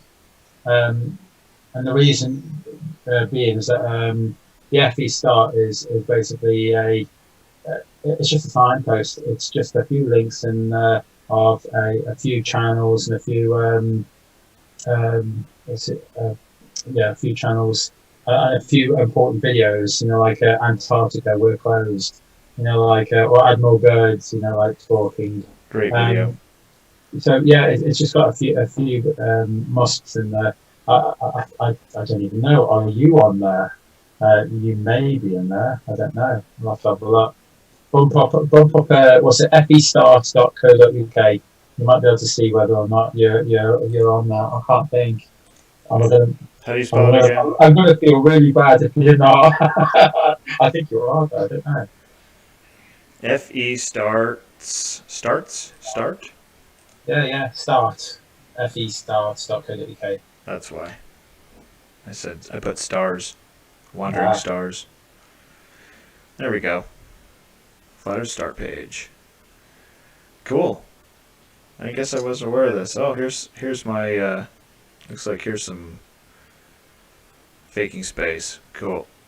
Oh, you are there. I thought you may have been, but I just couldn't think. It's ages ago since I've done that. Cool. But, I just wanted a not too overpowered with so many different or other links and things. I just wanted a small collection just to get people started. Like you've been given some crazy guy in the street has just said, look, the Earth is flat and that, and I didn't want to overwhelm them, like with so much, and it's just a one page. It's just a small collection. Great. And get them started. With vacant space. Of course, you have to be there, don't you? That's almost iconic. That on people's journeys, it has to be there. I think, and I tell people ask me, why did I end up doing, on that subject and spending so much time, because I think I'm up to, oh gosh, what is it now? Probably like 25 or so videos now that kind of make up that series, and a bunch of other special editions and stuff like that. And it was, that was my first thought when this subject was put in front of me. The first thing I thought of was, what about these pictures, is what I call them, or photos of the Earth from space? How do we overcome that? How can anybody think that in this day and age? When we have these pictures. So obviously, quickly I looked into that and saw that what a farce they were. That they were just composites and paintings, and they didn't react at all like a photograph would. So they definitely are not photographs. And so that's what the whole series is about. It's just showing some of these famous images of the Earth from space, and then kind of analyzing them from a kind of a forensics point of view, looking at noise and ambient light, and changing some of the levels and seeing boxes around them, seeing multiple moons. You can see it's just a kind of a rendering problem that sometimes they had, in the software when they were producing, this animation or whatever, that they said, oh, it was just a bunch of photographs we put together, so it's an animation. But you change some of the levels, you can see how the software accidentally produced two moons, same shape and size, but in different spots, and they're rotating at the same, just stuff like that the series kind of points out. Yeah, and it's good that you found like software that I could use, I could try, so I didn't have to just depend on your word and what you're showing us and all that. You gave us the links and that, and the software that we can use, and so I did. I did my own research. I followed along what you were doing, and I thought, wow, because at the end of the day, when I first got involved, you could be just some guy trying to scam me and pull the wool over my eyes and that. So I was interested to do my own research on that, and by providing the software and that, you could see that. What you're showing is that's correct. You're uncovering something huge, but it's trying to get that message across to those on the street, and that's the problem, because you've done such a massive series there. I get on the street and I've got 5 minutes interaction with some chap, as to try and fit in that, and it can't be done. So hence Effie start, just to get them somewhere. Well, that's what it is. You just gotta hopefully show them that there's something worth checking out. You just want them to kind of, I guess the goal number one would just be to hopefully get them to doubt what they've been told. You know, possibly they could have been lied to.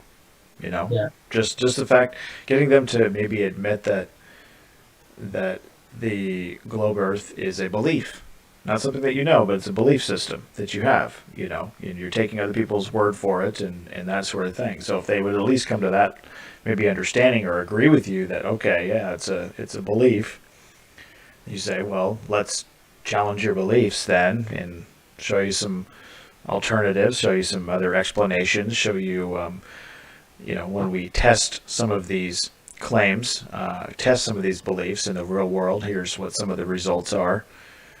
You know, like you said, water and, you know, some of these other, you know, this the natural physics of water is probably something you talk about day in and day out when you're on tour, I would imagine, because that's probably the number one proof for me. It will always be that the natural physics of water is to find and maintain its level, and large bodies of water don't curve. The surface of water always measures perfectly level and flat. The other one is that we see too far.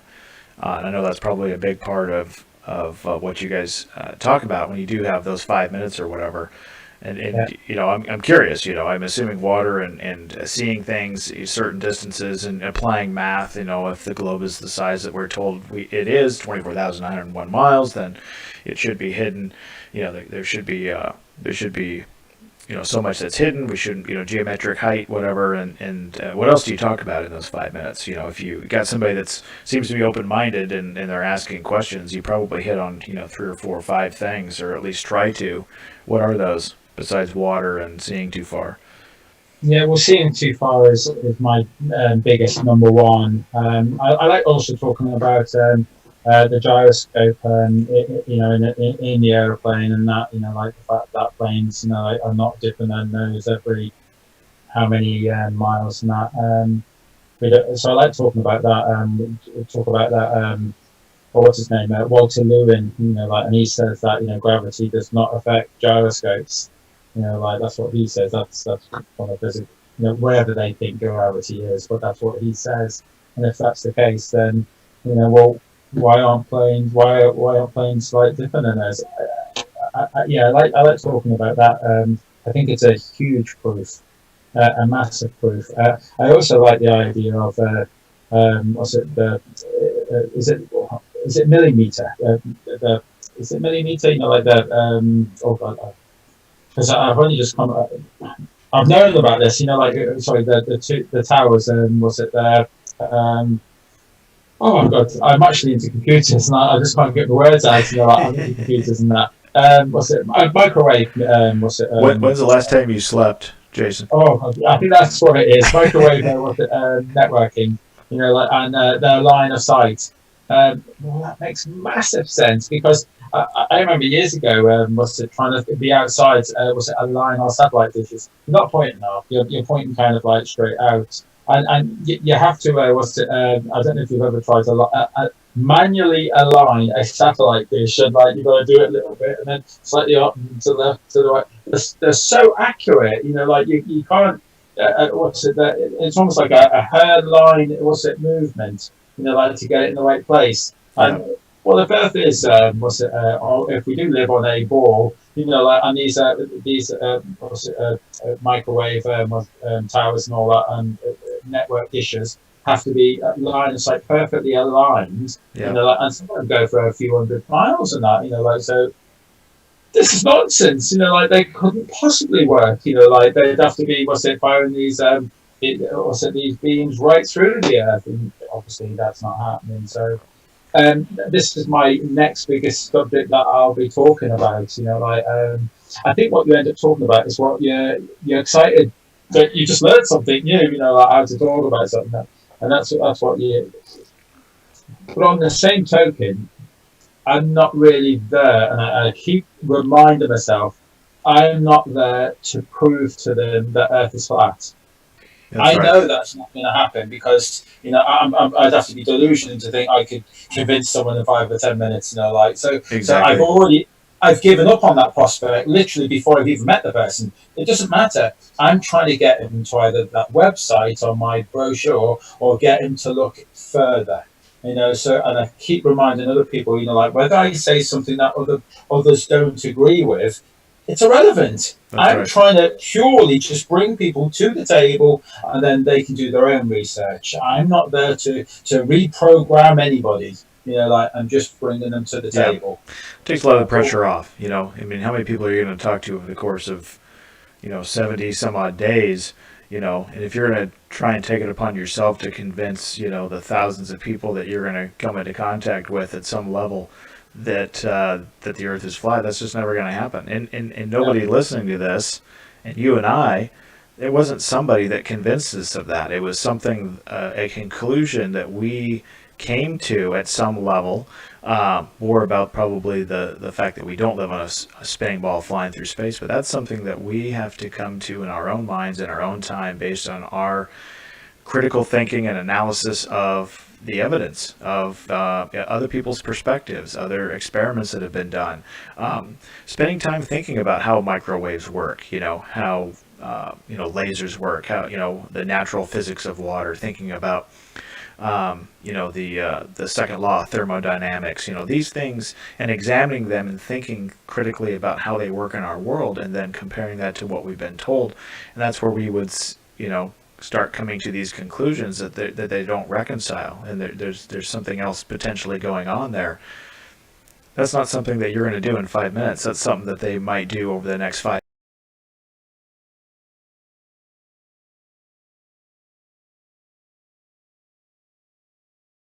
days or 5 months or maybe even 5 years before they would even come to that conclusion. And I started Googling it. Here we are. Yeah, and I think that's all it is, isn't it? Hoping that you just reach out of 10 people that you see, there's going to be one that's curious. That's right. And then hopefully that's the domino effect there. That's all we need. But we do need more of us. We need so many more. I think I'm such a poor compared to other people, and I'm not trying to put myself down, but I think I'm not as articulate and clever enough at my arguments as I hear other people. And I think that there's so many people that could do 10 times better job than me. Get out there and do it. I shouldn't be doing it. There's 10 times more better people to do it. But I'm still out there as well. And, but I wish other people would get on board, and it's sometimes quite daunting to get out there to begin with. But when you're out there and you're in the flow, you're talking to them, it's actually quite exciting because you do know something more than what they know. You know more about the model that they think they know about. Yeah. You know much more about that. You could school them just on the size of the Earth and the speed of it, and some of these things. What's the curvature formula? If you ask the Joe Blow on the street, what's the curvature calculator, the curvature calculation? Yeah, they have no idea what you're even. I mean, that's not something they carry around. They do know. It surprises you. I find that. Sorry, I mean, it shouldn't surprise you. I mean, because I didn't know any of these figures. If you'd have asked me, what's the circumference of Earth, I didn't know.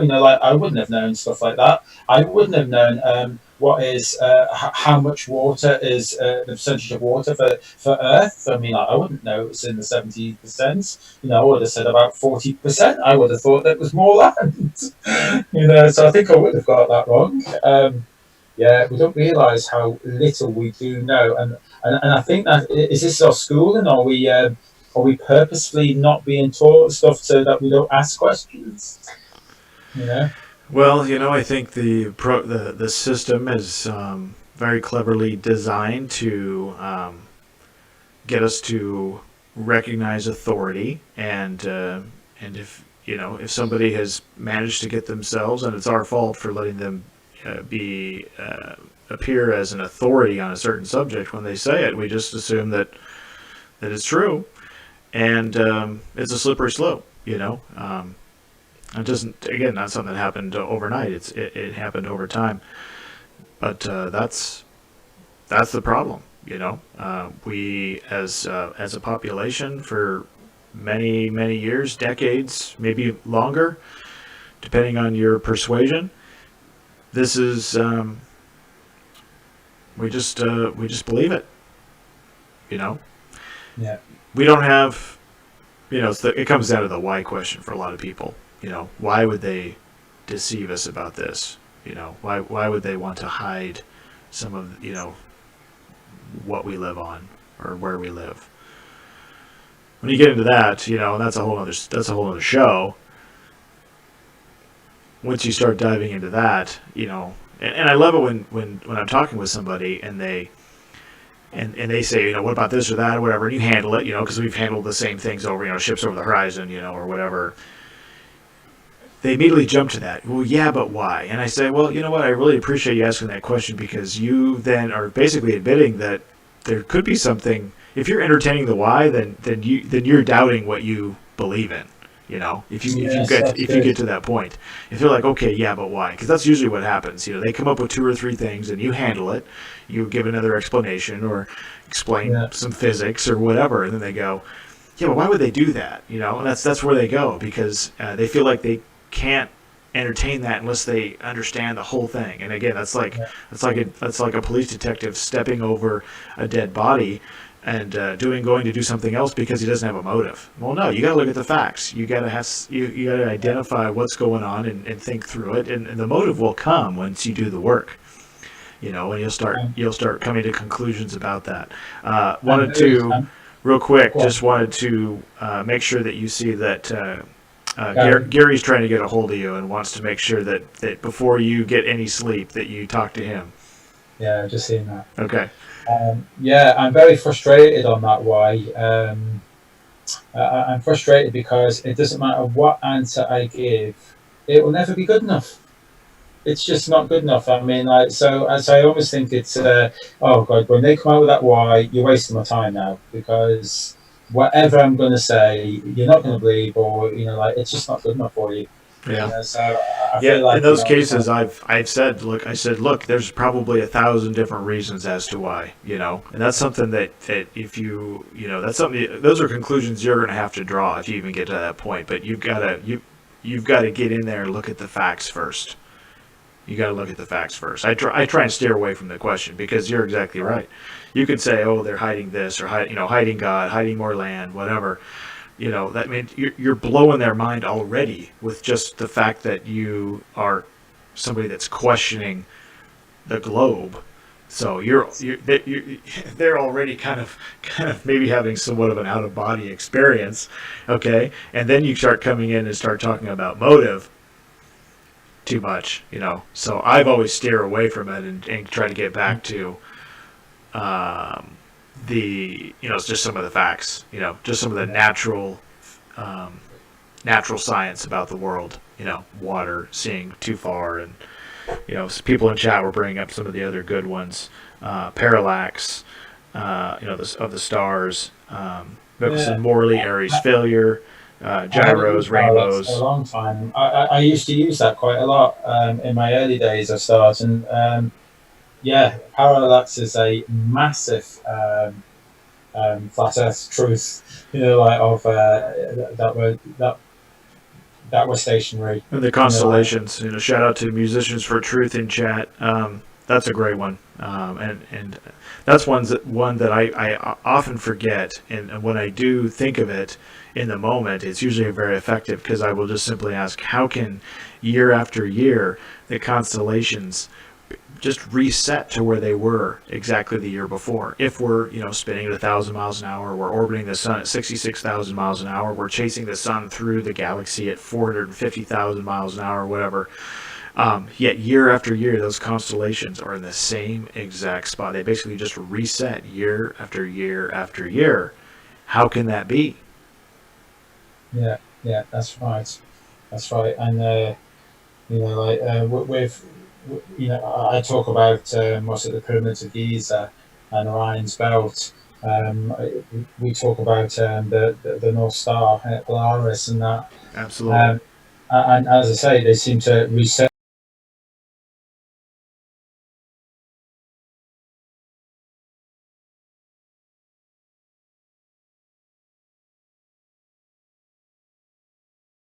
themselves all the time into the same place. Directions? Or should it all be going, this way, that way? And yeah. Well, just the star trails alone, you know, if we were spinning in these 4 different directions simultaneously, you think we'd have these perfect concentric circles around Polaris every night.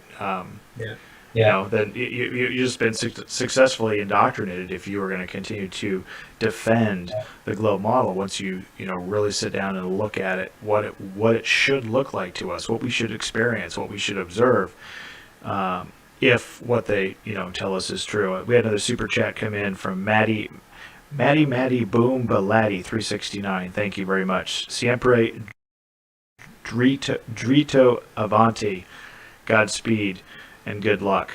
Thank you very much for that. And again, shout out to Musicians for Truth. And I saw some other folks in here. Marco Z wanted to say hello as well. We Jake Linden, and I thought there was somebody else there as well. But thanks for being here. 24-hour Globe Lie Euro Tour-A-Thon. That's right. We're about halfway through, I guess, the big community project here in fundraising. On the screen is the website link, the GoFundMe link. I am matching your donation up to $1,000 to help fund the Globe Live Tour, which is going to be kicking off just in about 11 or 12 days. The main man himself, Jason Disbury, is here on the live stream with us tonight. Up next is Rodrigo Ferrari Nunez. He's going to be taking over the live stream in just about 26 minutes from now, 25 minutes from now. And then Robin from the Liftin The Lid channel is going to be on, and we're going to continue to promote this tour and raise funds and create awareness and get these guys on the road hopefully as soon as possible. It's going to be a lot of fun, I imagine. You're going to be with the tour obviously early on, but once you guys hit the UK convention, that's kind of the first break it looks like that you guys get, and a little bit of a party there, I guess, that's when you guys are going to complete the UK leg of the tour. Is that correct? Yeah, I'm looking forward to that. That would be great, and it just have a reflection of what we've just achieved, and because no doubt we would have met so many more. I never know whether to call people flat earthers, globe deniers, or what these days. So many globe deniers, I suppose. It'd be great to get around the whole of the UK and meet all of these people. And I'm desperately, I missed it last time. I was desperate to get to Dublin, have my first Guinness in Dublin. So that's an ambition, a bit of a dream of mine. It's not that far away from us, easy. It wouldn't take long, a day to get there and that, and I still haven't done it. But I suppose when things are on your doorstep, you don't do stuff, do you? You know. No, I mean, you've been to Ireland, but a lot more than me, Paul. How many times have you been to Ireland? I don't know. Let's see, 5 or 6 times now, I guess, the last few years. We end up going at least once, if not twice a year recently, it seems like. But yeah, we're going to be taking off probably the first week of September. It's going to be the second week of September by the time we get out of here. But I'll see you at the convention. And I'm hoping to come in a little bit earlier than that. Still trying to work out the logistics there, but would love to at least be in Belfast or Dublin or thereabouts. A couple of days before you guys. You got to try and have a pint with me. Yeah. Well, absolutely. And it's not fun, everyone. I'm telling you, but after a day's activism and that. We will deserve a pint after that, especially Ireland. They're a tough crowd. and I'm just assuming that you got to kind of train your voice. I would go hoarse. Talking as much as you guys probably are going to be doing, you kind of probably need to warm up because you're going to be talking potentially for hours and hours. I might run out of voice. Now, our speaker's corner and that, we've turned up there at 11 o'clock and left at 6, 7 o'clock at night. We've put in some hours at speaker's corner. And it's, as I say, I mean, it's difficult. It's hard to motivate yourself In the early days, I'm so glad I started off with Harry because he made me feel so guilty if I didn't get off my backside and do something. But once you're dragged and you motivate yourself to get there, and it's such an effort. And I do get and understand it's so easy. We're all indoctrinated just to sit in front of the TV or or do the littlest as possible. But to get yourself motivated to get out there and do something. But when you're out there and another flat earther puts his arm around you and he says, right, let's speak to this crowd. It's an awesome experience. It's fantastic. Yeah, I imagine, when, because you haven't done activism yourself, have you actually, in the sense of going on the street, big banner and all that? You've not done it? No, all of mine has been just the one-on-one stuff. Yep. And, I haven't held the banner up, no. Well, thinking about it right now, does it unnerve you? Does it scare you a little bit, butterflies? No. Being with the team, it'll be a little bit different. I really admire, people like Josh, who was, just on the stream here before they really go out and do it solo. That a little apprehensive for that. But when I've got a couple of people with me, then it wouldn't be the same. And it's more about not having the pressure on. Like you said, you adopt a mindset of, because you've got all the the posters there, you've got the materials, people are coming up and looking and that sort of thing, and you're there to answer questions, and you're there to ask questions. What do you think about that? Does that surprise you?